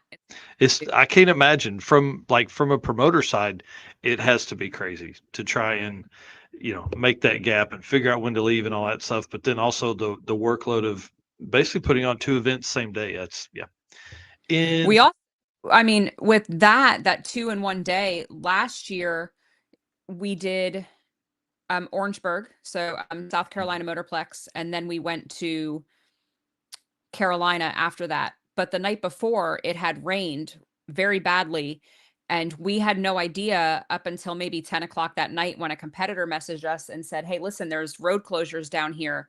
You might want to let everybody know. So he messaged everybody in the WhatsApp group that we were trying to find alternative routes to the track. I actually got yelled at because I did not go personally drive every single possible route to Motorplex to make sure that the road was passable. But a lot of people tried multiple routes and like you just could not get to the track. Eventually somebody found a way. But that was a wild time. I still don't know. People were having to back up on these little tiny back roads with their trailer to try to get out, like Yeah. to turn around. And knowing those roads that go to Motorplex, it's tight. Like I'm not Yeah. sure how to get it. So Yeah, it's crazy. Yeah, the guys are saying 2-track day was a good time. What was really fun about maybe yeah, well, I was gonna say maybe. what was fun about 23 was Bryant Goldstone and Brian Robbins pulled in to track 1 at like 11 a.m. to swap the car Yeah. over completely. Made 2 passes maybe, and then had to change it all back over and then make the drive to Darlington. It was pretty crazy. I think that was the same year they had maybe it was Matt at Performance Fab. They had to swing by there. They had to do a bunch of stuff to the car. Something happened and it was like the middle of the night and they were stranded in a not great part of South Carolina. I was like, ugh. But I'm pretty sure it was Matt at Performance Fab that went and helped him out. That's So awesome. yeah. And Wow. then he win. So Yeah. Yeah, he's a bad dude, that's for sure. Well, yeah. I'm excited about it. I can't Traveling believe right it. now. Yeah, I can't believe it's 2 weeks from now. Again, I've got an airline thing. I may just cash it in and come hang out with you guys. I don't know.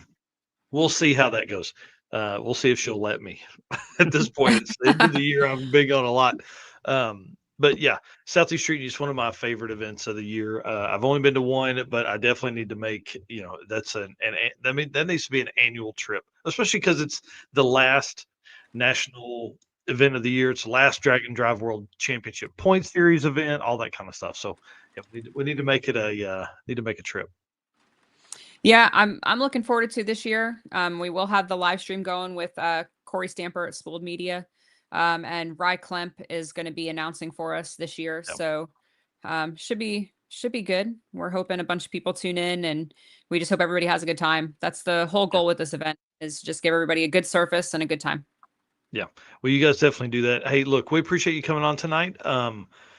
Appreciate Devin in here making comments, even if they weren't all great, it's fine. It's fine. We'll see him in a couple of weeks at another event, I'm sure. So, thank you for doing this. Thank you for being a huge part of, I know you do a lot of backside stuff for the HCR Innovations channel, the Devin Vanderhoof channel. I always hear you talking when you're recording and all that kind of stuff. So I appreciate you putting out all that content on that side too. It's pretty awesome. Absolutely. Happy to do it. Yeah. Thanks for having me. Appreciate Yeah. it. Well, we will see you.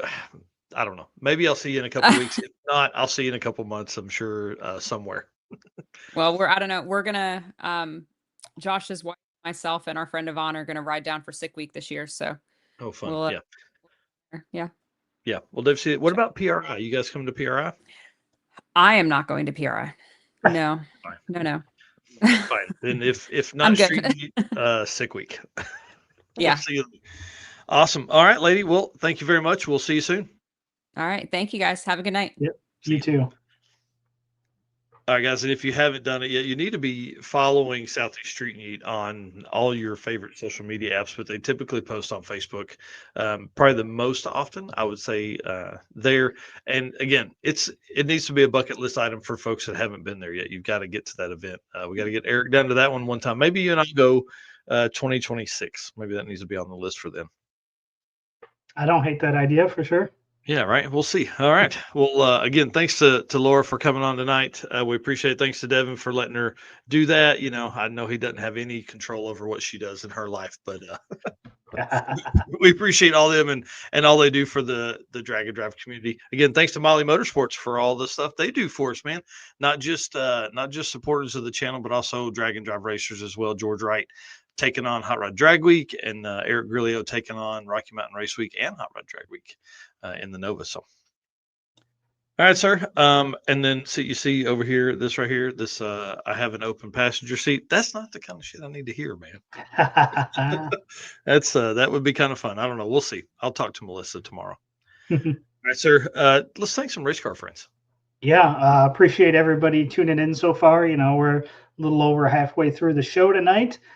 So again, lots of comments. Appreciate everybody jumping in, making comments. Thank you guys. You guys are our race car friends. And of course, our sponsors. We can't do it without them. Please check out these companies if you're in the market for getting any parts. Again, we've got affiliate codes, we've got discount codes. If you have any questions about any of these companies on the screen, please reach out to us. We will get you in contact with the right person. So Summit Racing Equipment, Deechworks, Molly Motorsports, Driven Racing Oil, Howard's Cam, J-Wire Solution, AFCO Racing Products, Performabuilt Transmissions, Car Change 3D, Power Tube TV, WAF Racing, Sweet Patina, and Racing Junk. Yeah, that list is big, but hopefully it's growing. We've got some folks that are conversating that want to come on board for the 2026 season. Yeah. All right, sir. Well, let's do some Deechwork stuff and then bring in Skippy from Buckeye Skips. All right. Deechworks is a leading manufacturer of high-performance fuel system components. The DW product line includes a variety of different components, including fuel injectors, fuel pumps, pump modules, fuel rails, regulators, filters, lines, fittings, and surge tanks. All of these engineered to support power levels ranging from 400 to 3,000 horsepower.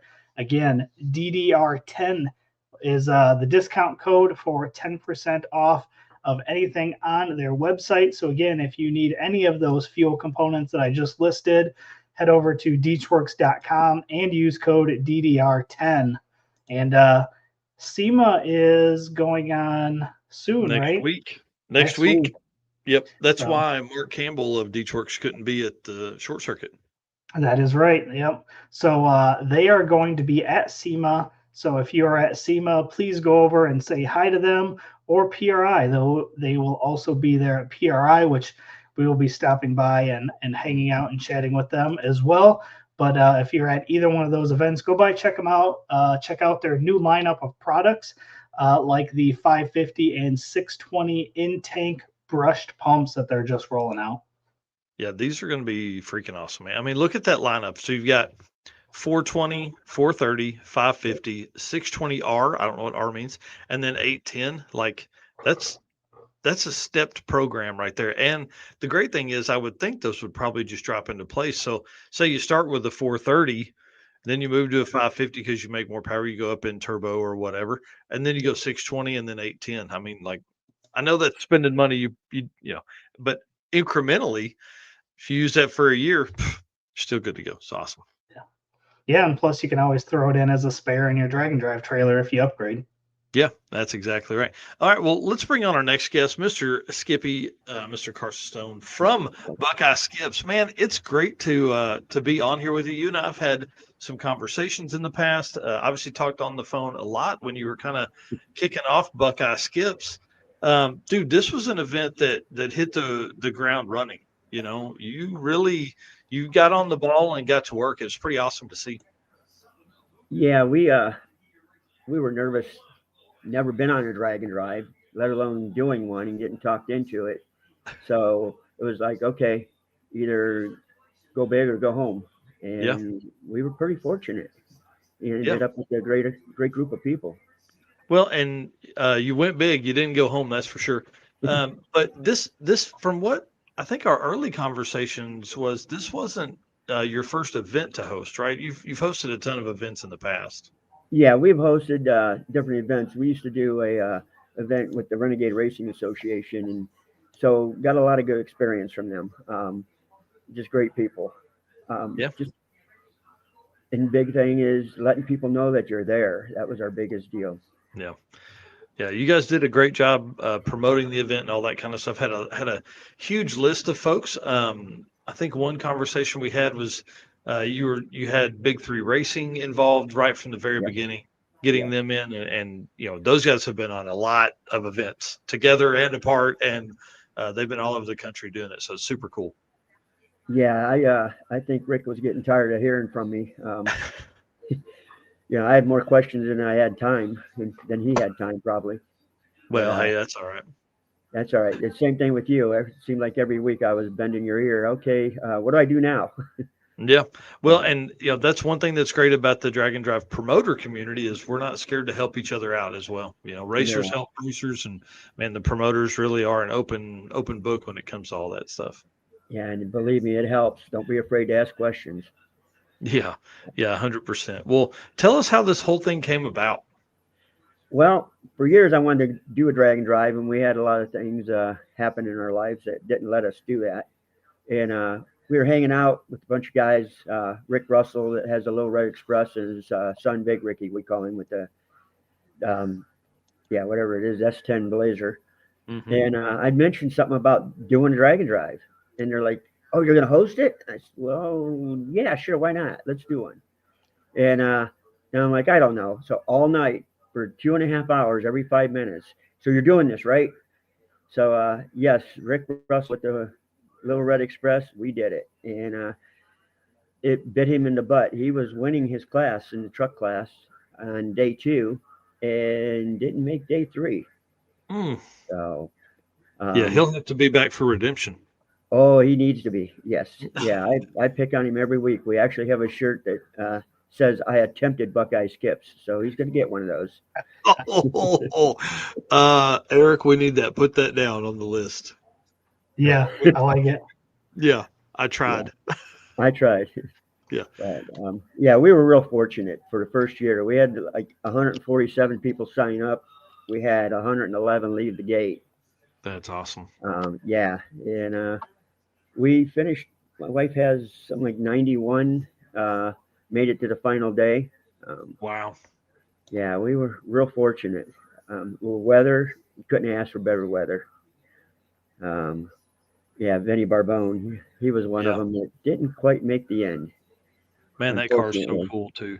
The list of names in your racer list is pretty deep in the drag and drive community. So I think your location is great. Obviously, your history with drag racing helps with a lot of that too. But like, people came from all over, but really, like we got Vinny there, we got Jesse Hazlitt who did your event Yes, and then drove straight to Texas, I think, and yes, did Wild West.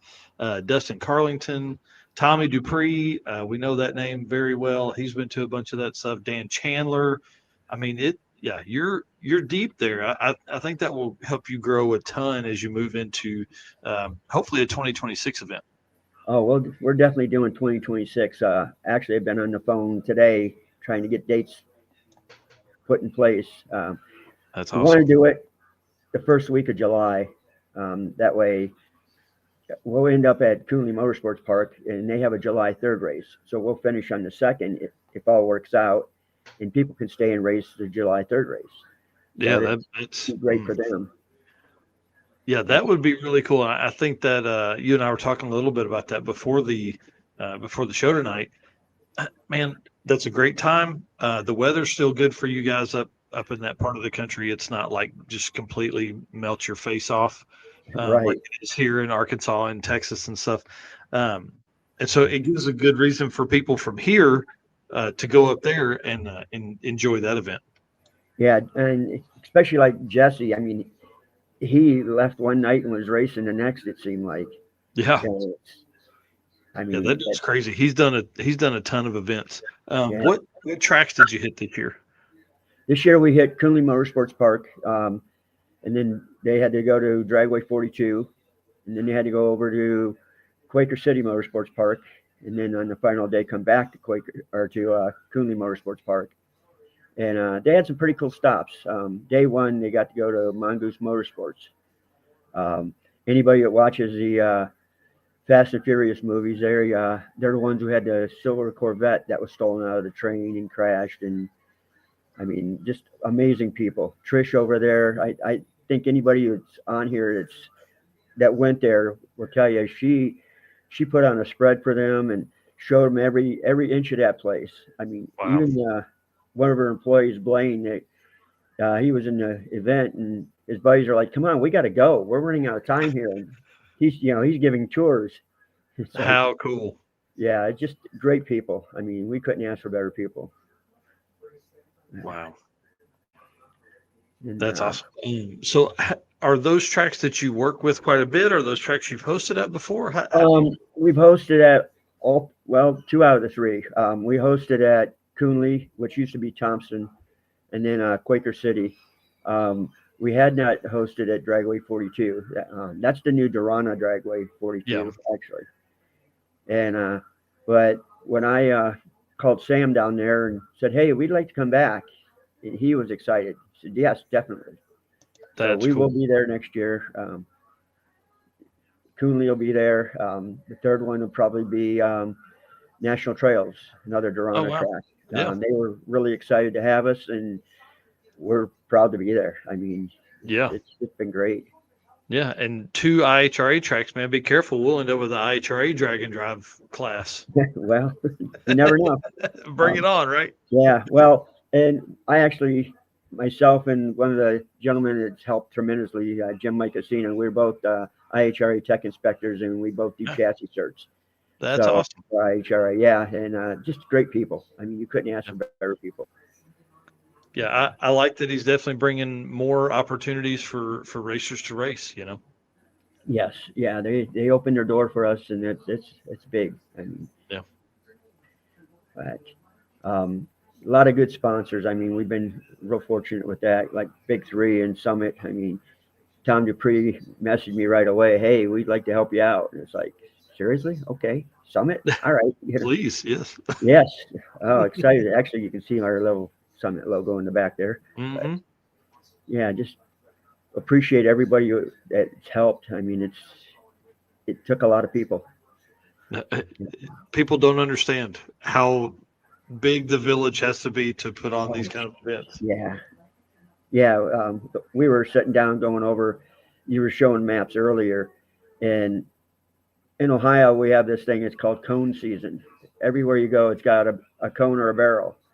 So you can put the map out there on MapQuest, and it looks good, but then you got to go drive it because look, they started construction. So yeah, we probably put 10,000 miles on our vehicle this year, just making sure the routes were good. That is one of the hardest parts, right? Yeah, and so Yeah. we're hosting an event next weekend, and I'm trying to figure out. My wife has a friend and her that are going to Tulsa on Sunday. I'm like, I may just ride over them while you guys visit and shop. I'll just hit this drive real quick and make sure it's okay. Oh yeah, I mean, it's amazing. In a day, they'll change or they'll chip and seal the roads. That's a big thing, tar and gravel up here. And it's like, yeah, that's just what these guys want to do. Go down Drive on that. Yeah. Oh yeah. Yeah, been there a bunch. Yeah, Dustin Carlington here saying Doug's 57 Diner. Oh That's yes. pretty good. Yes. Yeah. A couple of the diners like Chloe's down in Massillon, Ohio, and Doug's are hot rod diners. Oh, And, cool. Oh yeah, just some real neat memorabilia in there. Great food. I mean, we obviously had to try out both of them, at least once or twice. Yeah, for sure. We need to do some more diner stuff down here. We have Waffle House, which is it's kind of where our race car friend, the shirt that I'm wearing, idea came from, was the cars hanging out. Oh, and Eric too. The just hanging out at Waffle House, and I think diners. We don't get many diners here in the South, so we definitely got to incorporate some of that in. Well, I'll make you a deal. You send some Waffle Houses, and we'll send you some diners. I'm ready. I like it. Yeah, I'm ready. Bring it on. What's a few things you learned from doing this event? Make sure everybody has fun. Make it for the racers. Everybody's like, "Oh, you're getting rich on this." Well, no, our deal was if we didn't have to put anything on a credit card this year, we were happy. So we tried to, do whatever we could to help the racers. I mean, anything from bottled water to we had hot dogs and popcorn, and just we wanted them to have fun. Popcorn! I had not thought about popcorn. That's a good idea. Oh yeah, popcorn machine, and we actually had a hot dog machine, and it worked out really well, really well. But letting them have fun, let them race, and then when they're done racing, they can stay. We did it to where the competitors had to drive their cars to each track, but if they had a buddy or somebody to drive their rig to the next track without following them, they could have a place to stay. Yep. And really helped out. I mean, a lot of people, got to hang out and camp together, and the one couple just went out and bought steaks, and it's like, it'd been great if they'd let us know. Yeah, No, I'm I like hoping my everybody medium. Yeah, I like mine rare. Knock off Yeah. the thorns and put it on the plate. Yeah, that's awesome. Yeah, camping really has become, which is what we wanted. We wanted to see more people camp, and that kind of become its whole thing, because that way you're at the track already. You're prepared for the next morning, all that kind of stuff, and it really creates a very fun atmosphere for everybody. It does, and if you have an issue and everybody's camping there, hey, I needed a lug nut. Okay, well, 40 guys have got lug nuts for you. Yep. Something simple. That's awesome. Dan Chandler makes a great comment here. I didn't know that you guys raced in the afternoon and evening. That, man, to me, it makes a ton of sense. I love it. Yeah, we thought, we like the idea in the evening. It's cooler, especially in summertime here, and gives you time to do stuff. We set it up to where there's at least 6 hours between tracks. Between leaving one track and getting to the next, so you could spend time with at the stops and enjoy what you're doing. Mm-hmm. So it worked out really well. Well, and Eric's heard me say this 100 times, but I love the night racing of Rocky Mountain Race Week because, one, like from a driver's perspective, you're driving to the track. It's adrenaline and motivation to get to the track. I feel like that helps that. But then at the same time, when you get done racing and you've spent all of that adrenaline and energy and all the stuff doing that, getting there, then you can either get in your tent and go to sleep. You can drive 10 miles to your hotel or whatever. You're not trying to then go 300 miles or 250 miles on a drive. Right. And you're not breaking down in the middle of nowhere at 2:00 in the morning. Yeah. Yep. Which is a struggle for an event that, if somebody needs to run until 4:00 in the afternoon and they've got 250 miles, that could be a problem. You can really be at night. We really try and ride that line for the circuit, because we have so many nighttime activities, like we do racer parties and all that kind of stuff. So you end up like needing to end the racing at like 4:00 and then end up, driving 6 hours back to the track. Yeah, it gets kind of tough. So it makes for long days, but yeah, that's the afternoon and night racing, I think, is really a great idea. Plus, it lets the guy that's at work that wants to see it, he gets out of work, he has time to come up and watch the racing, check things out. So, seems to help. Right. Well, before we move on, run through some of the route stops that you guys had. We had, like I said, we had Mongoose Sports. Then we went over another diner in Hudson, Ohio called Johnny's. Then we sent them up to Twinsburg to O'Reilly's Warehouse. And, cool. This is all day one. Everybody loved, getting to do burnouts up there. Then they headed down to Montrose Ford in Montrose.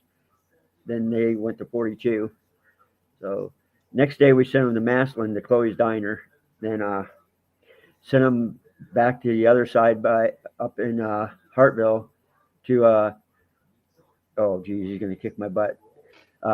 Joe's Custom Rod Shop. Oh, sweet. And then we went halfway across Ohio to Alliance to Doug's 57 Diner.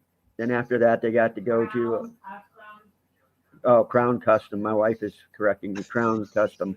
What would we do without them? Somebody's got to keep us straight. Yep. But then they went over to Kufleitner's Museum, and just an amazing amount of cars there, and just anything you could imagine. But then they had to go to Quaker City. So next day they got up and went to Church Boys Racing. Mm-hmm. We got to calm them down a little bit. They started out with some nice trailer burnouts and different burnouts around the place, and then they got carried away and went out on the street. And then the police showed up, and it's like, okay, calm down. But so you were explaining earlier. She was explaining about being respectful, and got to remind the guys, they just get to go there and do their burnouts. They got to live with the neighbors, when it's all said and done. So, sometimes people get carried away, But that was pretty much our stops. Then we'd go back to Coonley, and it was a good time. I really think everybody had a great time. Yeah, I mean, we've definitely heard a ton of great comments. I do want to run through some photos real quick. Just had a lot of photographers on site that look like they took some amazing photos. Some of these are, out on the road. Some of these are drag race stuff. Yes. But the one thing I want to look at here is there's not a lot of cars that have the front windshield banner of a bunch of other events. So I want to talk about in the next segment. I want to talk about how you bring in new folks and what that did for the community, because I feel like new people are needed. Eric and I will recognize this car. We took some shots of it at Midwest Drags 2023. Eric, this is I think so. yeah, one of my favorite little cars right here. There's a bunch of really cool rollers that Eric got of this car at that time. But yeah, it looks like a great mix of stuff. Really some really fast stuff. Obviously, we're going to talk about some of the times and things like that in the next segment here. So just stay with me. We'll run back through these photos, and definitely want to thank Deechworks for all the support they give us. Again, 10% discount code. They're going to be at PRI and at SEMA. We're going to make sure they come into the booth and talk on the camera a little bit there when we're at PRI. So it's going to be kind of a good time. And then up next is the last segment to end the show here is going to be the Performa-Built transmission segment. This is a good one.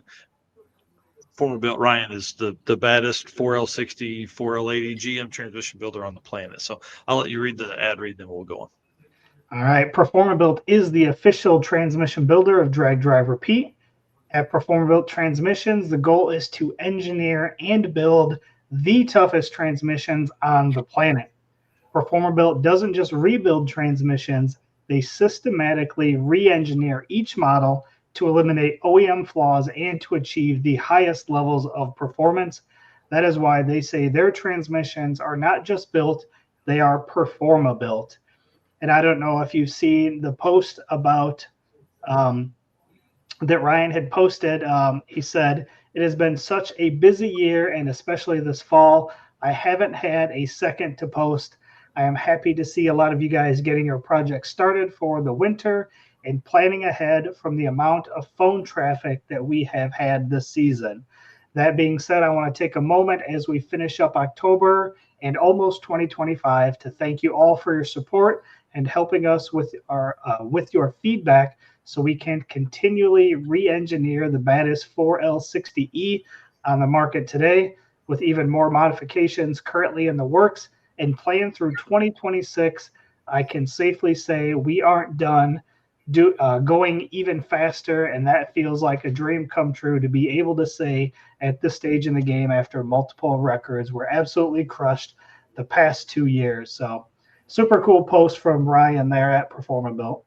Yeah, that dude, I should have made the time to go by his place when we were in Pennsylvania. It just, sadly, we were so late because of the key situation, All right, for the folks that are just now getting here or watching this segment later, we're on with Skippy from Buckeye Skip's Drag and Drive event. He's on telling us in the previous segment, we talked about, kind of how this event came about, how, the tracks they went to, some of the things he learns, all the route stops, all that kind of stuff. This next segment here for the Performa-Built, I want to talk about the race itself. I want to talk about close races, who broke, favorite cars, and then of course we'll end it with what's coming in the future. So tell us real quick, what were some of the close races, close classes that people were really duking it out for?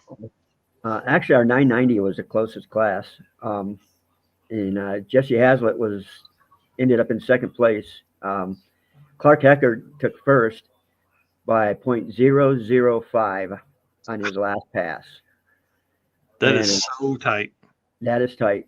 And there's a little backstory to this. I've known Clark for a long time, and he'd asked me to help him with the suspension on his car. It was a new build. And he calls me and says, "Hey, I put all this stuff in here years ago, and I just don't think it's going to work." And da-da-da-da-da-da. And it's like, okay. He says, "Well, everybody runs something different now." It's like, "No, you got it. Let's see if we can make it work." Well, obviously it works.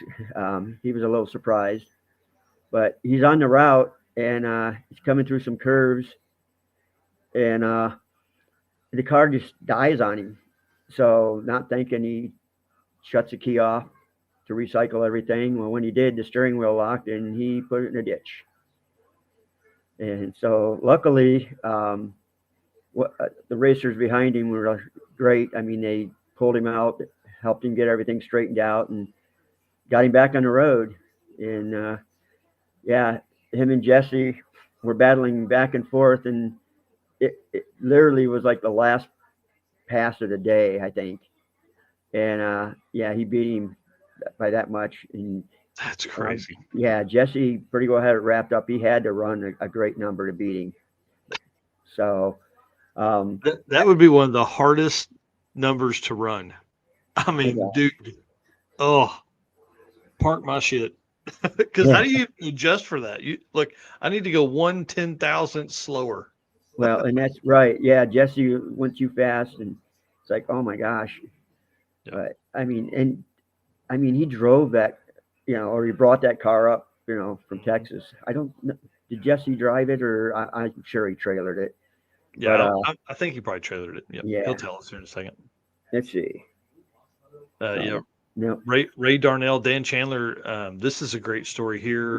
Ray Yeah. Darnell, Aaron Darnell, the son, and Yep. I cannot remember the grandson's name, but 3 generations at the event, and then Ray Yeah. Darnell, 82 years old, won the 1190 class. 1190 class. And looking at my notes, and it was a close deal. And he always walked up and, so how's it look? Everything okay? It always, being cautious what the other guys were doing. But I mean, they just had a blast. Everybody had a great time. I really think.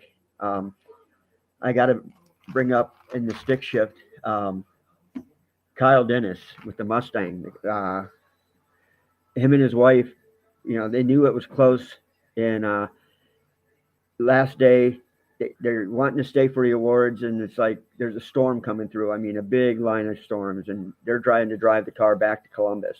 Mm. And I told him, I said, go ahead and go. If you win, we'll get it figured out. Well, sure enough, all the numbers come in and they win. And yeah, so 2 days later, before I actually got a hold of them, I tried to come home and relax a day. But so yeah, they were really excited because they just knew somebody was going to beat them on the last couple of runs. Somebody's going to beat us. And, That's awesome. They are they're new to Drag and Drive as well. Not new this year, but new 2024, and a great couple and having a blast. Their daughter rides in there in the car with her. I think she's 4 or 5 now, and built a whole trailer. Yeah, it's awesome. Yeah. Well, this year, for this race, they said, nope, we're going to be really serious. We didn't bring our daughter. We're going to try and see if we can actually be competitive.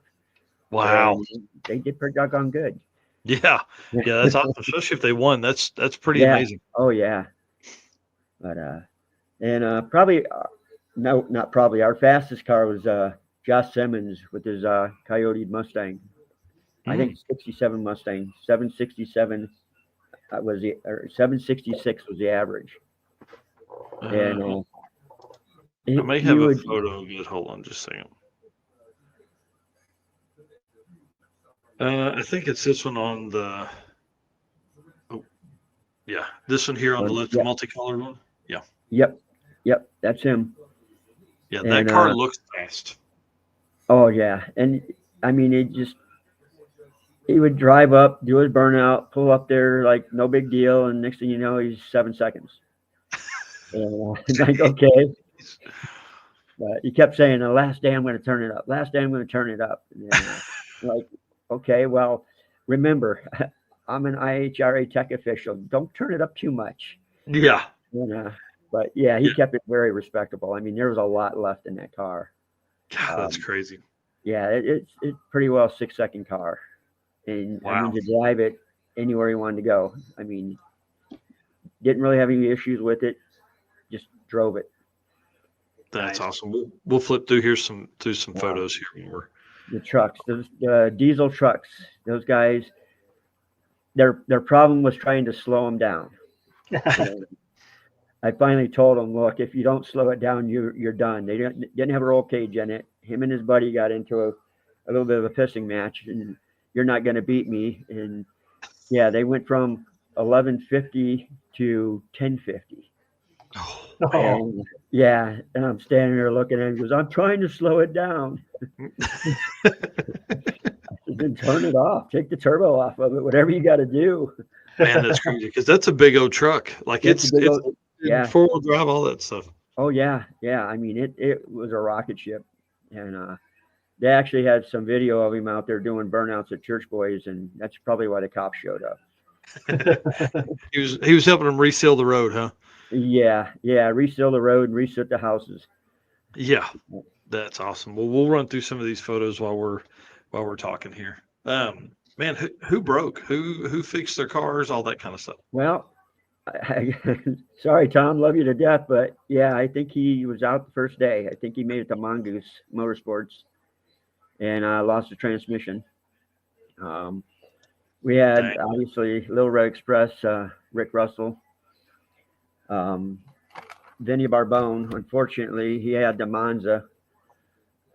He had a motor disintegrate internally and lock up, and ended up kissing the wall with the front end. Oh no. Yeah, we got down there. He said, all I could think was, don't oil the track, don't oil the track, don't oil the track. Yeah, I love Vinny. He's awesome. We Yeah, need to he have is. him on. Yeah. Yeah, he's a great guy. I mean, he was gonna run the Sam Squatch, and the motor that he built back in high school, he forgot that they had filled the block, so he couldn't get the heat down on it. Yep. Oh yeah. Yeah, But, that thing is crazy. It has gone now twin turbos instead of the blower, and yeah, he's one of my favorite dudes. Just wants to keep turning it up. Yeah. But who else did we have? We had Jimmy Loveland, 850 truck, lifted a head gasket, burned a head gasket on the final day, ended up putting it in the wall. Excuse me, got in his own water. I've known him for probably 15, 18 years, 20 years. And he used to drive that truck every single day. And I mean, just watched it build to go faster and faster and faster. And just great people. I mean, just felt so bad. But fortunately, that was the only two heavy hit ones. We've had engine failures. Blaine Huffman with he was a small tire participant, and ended up losing the motor on the first pass at Quaker City.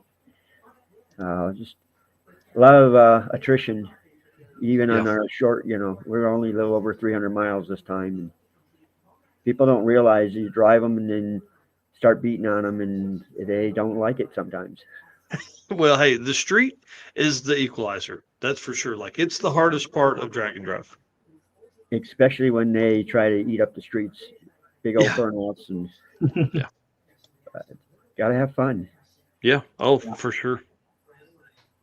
Well, give us a couple stories, or talk about some of the cars that were there. What was some of your favorite things or stories that happened from the event? Well, we had Will Wise had a Camaro, stick shift Camaro, and he worked his butt off. He finally got the car to run 10s, and his goal was to get a 10-second pass at each track. Well, about a week beforehand, he sends me a message, hey, I'm out. I'm going to have to run my Subaru. And I'm like, what? No way. You're not doing that. Get your butt out there, fix that car. And like 3 days before the event, he had the heads off of it, found out that he'd gotten the wrong push rods when you first assembled it, had to have a head repaired, got it all back together, and showed up on day one. Nice. And that's awesome. Yeah, goes his first 10-second pass, day one, no problem. Goes over to Quaker on day two, and the transmission didn't like second or third gear. And he kept getting flustered. And I told his girlfriend he has to get out of his own head. And I wasn't quite that nice, but so he's coming up the hill to do his burnout, and I went over and I shook my finger at him and told him to get out of his head, and you can do this. And He's like, okay, all right. I said, just calm your butt down. He goes up there and goes 1088, I believe it was, fastest he'd Wow. ever been in the car. That's awesome. Yeah. Day 3, he goes 1099 with a 9. He said, but I got it. Yeah. So, Wow. I mean, stuff like that is just, it's a, he can tell his kids, hey, I went 3 tracks, 310s, after breaking the car the day before. Man, that's crazy. Yeah. 10-second streetcar, that's where it's at, man. Oh, yeah. And it's like a daily driver for him. Wow. I mean, not for the winter, but, Yeah. normally it's a daily driver. Yeah. Dan Chandler here saying the family of 5 and the black bug pulling the trailer was epic. Yes. I don't think I have a photo of that car. It's an amazing story. They started out, it's going to be all turboed and everything, and every week he had something else was wrong with it. The transmission out of it, motor out of it. 3 days before the event, another one. He puts a picture up. Eric, I'll screw up his Helmuth, I believe it is. 3 days before the event, he has a picture with the motor sitting on the floor. And it's like, wait a minute, that's supposed to be in the car. So, yeah, he had to reconfigure everything because every time he put the turbo on, he had problems with the turbo. So he showed up with carburetors on it. Nice. And it didn't like it the first day. I mean, it just didn't like going down the track. But, yeah, he had his wife and 3 kids in the car. And, every time they got out, it was like, where's the rest of them? Who else you got in here? Yeah. Hang on just a second. I want to show. Nope. Hang on. Whoa. Figure out how to do this. Yeah. Whoa. I want to. Vinny just sent me some shots here. Oh, here's how we do it. Sorry. How about this one? Sad. Ooh. Yeah, you're talking about getting into the wall. So that's pretty sad. That car, is pretty fresh and pretty new build. But what I'm getting to is this. Yeah. Eric, do you remember Rocky Mountain Race Week? Yeah. Notice he's missing one piston and only half of the other. Yeah, it kind of looks like the old truck. That's exactly what I thought. I was like, I don't remember when I first saw this shot. I was like, I don't remember sending him a picture of this. Right. That's exactly what my truck looked like. Oh man. Yeah. I had one exactly the same on the other side. So. Wow. And the top Vinny, I live your pain. And Vinny's a great guy, and we pick on each other. I mean, he's actually going to help us with promotions for the Buckeye Skips. I mean, just a great guy. Yeah, but I had to pick on him for a the bit. Community. Great dude, builds super cool cars, and him and his wife are awesome for the sport for sure. Well, I had to pick on him. I happened to be up in the tower, and after the crash, he couldn't find his wallet. Oh no! And so Mike Kostick there, our announcer, goes on and says, "Hey, if anybody finds it, go look for Vinny Barbone." And being a smart aleck, I'm in the background. Just look for the short guy with the crashed car. Oh, and Mike goes out over the PA. Well, Mike turns around and he says, "This is be a Skippy. It's the short guy with the crashed car. Just look for that one." And I was like, "Oh my gosh!" So, Vinny's leaving, and as they're leaving with it, he yells out, "Thank you, love you." I said, he obviously didn't hear that comment. He wouldn't have taken it bad anyways. No, he's such a great guy, and I've known him since the Renegade Racing Association, and they did Dad's Index Racing also, and just great people. I mean, just great people. Him and his dad both. Well, before we close it, we are going to go over a little bit here, so folks just get comfortable. Let's talk about newbies, because I'd mentioned that in the previous segment, talking about looking at the cars, and I'll bring the cars back up on the screen here. When you look at these, there's not just a ton of windshield banners. I know that's not typically a thing people do outside of drag and drive, but a lot of drag and drive guys leave them on the front windshield, like Kyle Dennis here. You can see his front windshield. Yep. You can see Hot Rod Drag Week on Vinny's car. Yep. Lots of new people in this lineup. Probably half of our field was new, and that's so awesome.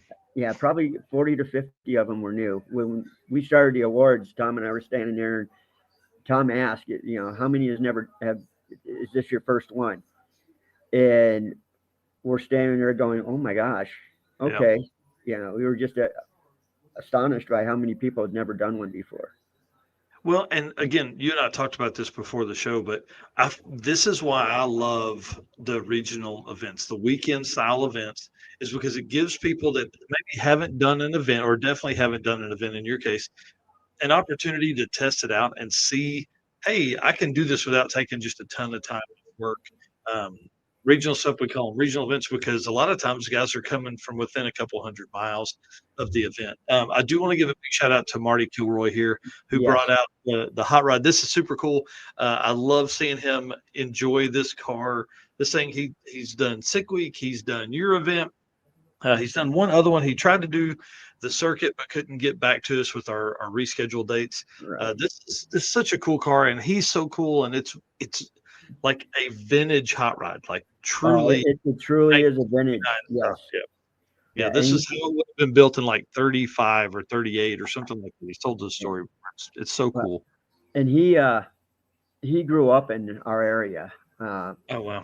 Out by Lisbon, Ohio, and he never got to race at these tracks. And he called me last year and was telling me, his dad used to race at Quaker City all the time, and he couldn't wait to come back and get the race where his dad was racing. And so unfortunately his dad had passed away a month or two before the event. Oh. And but I mean, just a great guy, and enjoyed every minute of it. I mean, he never would give up. I mean, he didn't have too many problems, but I mean, that car just goes.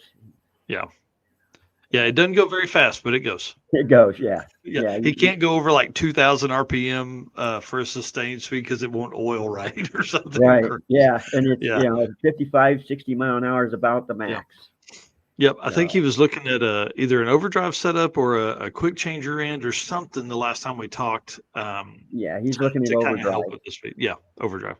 So, listen, that's one thing I do want to commend you for, because bringing more people into the community is really, I mean, that's what Eric and I, we love to see that. We love to see new people come in. We love to see new people experience a drag race that they've never experienced, this community in this way, to where everybody's willing to help everybody. A lot of these guys are, strictly heads up racers, and they come in here and they're like, wait, you're willing to give me parts off of your car to race? What are you talking about? Yep. Yeah, it's a different. It's more of a family than, cutthroat. I mean, it's whatever it takes to get you down the track, we'll help you. Yeah. What plans do you have for 2026 event? I know you said you were talking about it. You were trying to lock in some tracks and dates. Anything that you can share with us today, or still a little bit out? Well, tentatively, we're going to go. We'll start out at Coonley on the the 30th, and be back there on the 2nd. We'll be at 42 National Trails. Day one will be the longest day. It'll be from Coonley to National Trails in Columbus. I think it was 198 miles or something like that. Yeah. And then back over to 42 and then back up to Coonley. We like the idea. We talked about doing a 4-day, and being, we're rookies at this, and to try and, jump into both feet that much, I just don't think it was in the cards for us next year. So what you're saying is you'll do day one would be drop your truck and trailer at Coonley and then drive to the first track. Yes. Well, we'll do day 0, which would be on the Monday, and then they'll leave out of Coonley on Tuesday. It's actual day 1, and then drive to Columbus to National Trails, and then they'll race there, and then that's their hardest day, I would say. They'll have 6-7 hours to get there, and it's a 3-hour tour. So as long as it's not the SS Minnow, they should be good. Right, no SS Minnows in here. Yeah, that's pretty awesome. And then really one of the only regional events that is running during the week. So again, I think your format here is pretty cool because you'll go Tuesday, Wednesday, Thursday racing. You'll Yes. end up back at Coonley on Thursday for your bit of racing for your Dragon Drive, but then also on the third kicks off a big race at Coonley, right? Yes, they do their Independence Eve race. They have jet trucks and fireworks, and I don't know what all they have coming up this year, but they Mhm. usually have a great showing there. Usually, the outlaw cars and stuff like that. I'm actually gonna, on the way back up there, stop home and get my car so I get to race at the July Oh, that's 3rd awesome. race. So, That's awesome. So yeah, so definitely moving a little bit of dates as well. So that's moving from October up into the last day of June, and then the first week of July. Pretty cool. yeah, we actually, a lot of people are like, "Oh, you need to do it again the same time next year." And I told them, I said, "This is Ohio. We could have a foot of snow Oh at, yeah. at this time. Yep. You just never know. We're right on the lake, and yeah, one Yeah, cold breeze. that could be a problem. Yeah, we run into that a little bit. Eric and I have talked about Byron and tracks up that way, and that's a little bit of the struggle. Yeah. Yeah, it like the week we had ours on Sunday, it was like 70 some degrees, Mm, and it was 60s all week. yeah. A week later, it was 40 degrees and rain, Yeah. and we were just so lucky, so blessed. I mean, just really lucky. Oh yeah, for sure. Well, last question here. Any changes you have planned for the event? Anything you learned this year? Class changes, rule changes, things like that? Class changes. Being that we're a smaller event, we don't get the bigger guys and stuff like that. So we're going to take our big tire class, the unlimited big tire and unlimited small tire, and just make it king of the street class. Hmm. Fastest car wins. Yeah. And we're going to add a nostalgia class, and we're going to do an actual hard tire class. Uh, Oh, fun. yeah, I'm going to call it the NASCAR class because we had racers that had hard tires, so we would call them up as a hard tire, but Yeah. there wasn't an actual class. They were in dial your own. Yep. But I was just talking with Ken Deacon last night, one of our friends, and yeah, he made like 8 or 10 passes a night, Mhm. and Well, and Eric hears me all the time. I'm like, if people don't have to buy a different set of rims and slicks or radials for their car, maybe they are more apt to come in and do their first event. Now, after they do their first event, they're going home and buying radials or slicks and they're putting them on whatever wheels they can find yes, and all that kind of stuff. But I feel like if you can open that up, that makes it much easier. yeah, we had Blaine Huffman, who actually ended up being out. His daughter Isabella has a beautiful Trans Am, a Bandit Trans Am, and I swear on at Quaker City, she must have made 13 to 15 passes. I That's mean, awesome. yeah, I don't think she slowed down through the pits just enough to get her time ticket and come back around. So, Yep, that's always a good time, man, when they can hot lap them like that. yeah. All right. Other than that, I think we're going to leave most of it alone. I think we're going to eliminate. We had a 950 class. It started out as a 930, 2008 and newer, and I think we're going to eliminate that, and maybe take the 1190 and bring it to an 1150 because some of the There you go. faster guys, that way they don't have to have a cage until 1149. Yeah. So Yep. just That's what I little was going to changes. ask. Is it the same with IHRA two Yeah, 1150 stuff? Yeah. right. Interesting. Nothing real big, I don't think. Yeah, that's really cool. Well, we wish you all the best. Thank you for taking your time tonight and talking to us on here. Thank you for having me on. It's always cool to see like new thought processes, and obviously like without you doing a drag and drive before, generally that can end up creating some really cool classes and rules and ways to do it, geo class, ways to host events and things like that. But you bring years and years of experience of hosting events, obviously, so that helps as well, and that probably really help your event will grow. And I mean, 140 people signed up for the first year is is stellar. I mean, it just shows the kind of level of promotion you've done in the past, and then of course now with the event. But I can't wait to see what 2026 holds, man. That time frame is going to be really cool. I think doing it during the week will be interesting to see how that works. I think it's going to end up being great, especially as you lead into a huge race July 3rd. My thing would be, could you pick up a couple of the big names for that July 3rd race to come do that Dragon Drive? I think that'd be kind of fun. That would be pretty cool. Yes. Yeah. Yes. They may not bring a big car, but hey, a lot of those guys that have big, nasty race cars, Keith Haney's always one I say because he has a pro mod and I spend time with him, but he also has like a slowish Chevelle. That would be great for Dragon Drive. Hint, hint, Keith Haney. Somebody tag him in the comments because I'm trying to get him to come next weekend to the short circuit. So I think once a guy like that does some Dragon Drive stuff, he's going to be like, "Wow, this is really, really cool." I'll tell you, once you do it, I mean, even just putting it on. Yeah. I told Rick Russell and them that next year my car will be ready, and when they go down to do street heat, we're going to be there with them. Tom cool. DePree's going to be there with us too. Yeah. Right, Tommy? Yeah, he's definitely going to be in. He told me several times that your event was really one of the funnest he had done, and like he was sad that the truck didn't make it, obviously, but it's going to come out bigger and better than ever. He's already got upgrades made, and he's already been out driving it around some. So pretty cool. Good, awesome. Yeah. Well, I appreciate it. We'll see you guys at PRI. We are definitely go out on Saturday.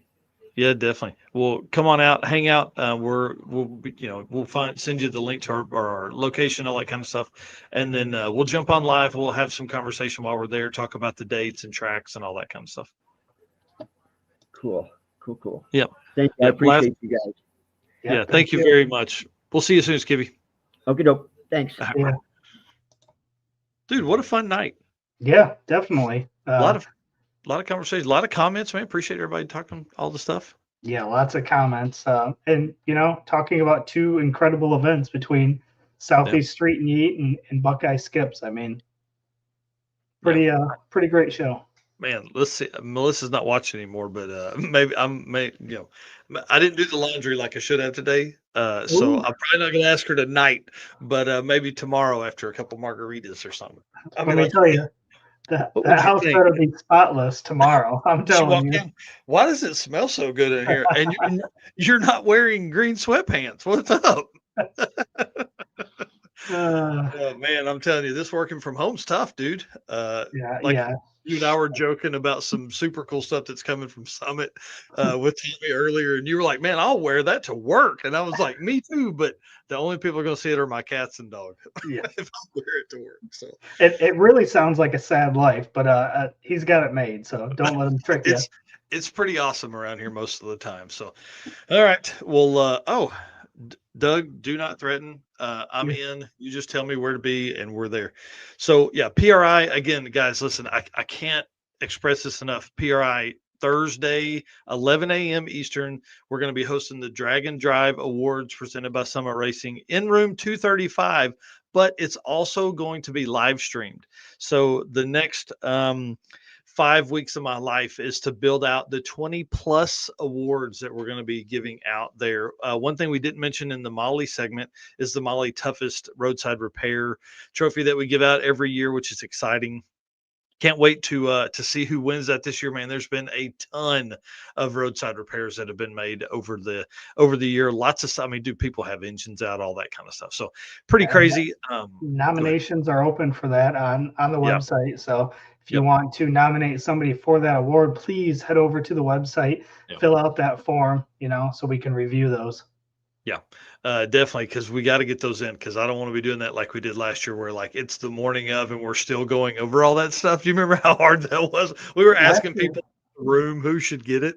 Yeah, last year was tough for sure. There was a couple that, man, honestly, you could have made a case for any one of those to win that. So yeah, 100%. All right, well, cool. Well, next episode is the Drag Drive Repeat news this Saturday morning. I'm already making tons of notes on it. Lots of cool stuff. Lots of builds have entered the winter time updates already. So we've seen Bryant Goldstone's Javelin getting the upgrades. We're going to talk about that. We're going to give an update on Devin Vanderhoof's S550 Mustang.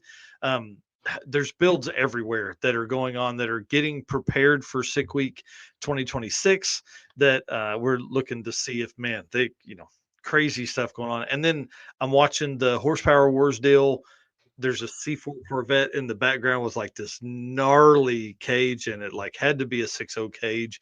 And I'm like, so I posted, is Stefan building a new car for over here? There's just a ton of stuff going on right now, tons and tons of stuff for the Drag and Drive community. And that's why we're here. That's why we're right here, sir. That's why we do what we do. So send us out, man. All right. Vinny here. Great show. Night, gentlemen. Thank you. Thank you for tuning in. Like Mike said, we'll get a hold of you and see if we can get you on the show one of these weeks. So yeah, definitely. Appreciate all of the comments tonight. Tonight it was really good for comments. Everybody jumping in. It was a great show. Again, thanks to Laura for jumping on. Thanks to Skip for coming on. It's awesome. Love having these conversations.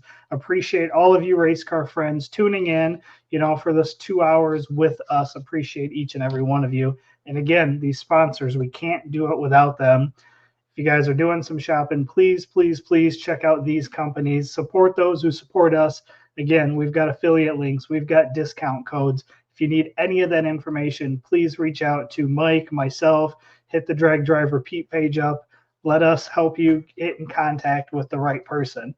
So thank you to Summit Racing Equipment, Deechworks, Molly Motorsports, Driven Racing Oil, Howard's Cam, J-Wire Solution, AFCO Racing Products, Performer-Built Transmission, Car Change 3D, Power Tube TV, WAF Racing, Sweet Patina, and Racing Junk. Appreciate everybody, and we'll see you guys on Saturday morning. Yep. Later.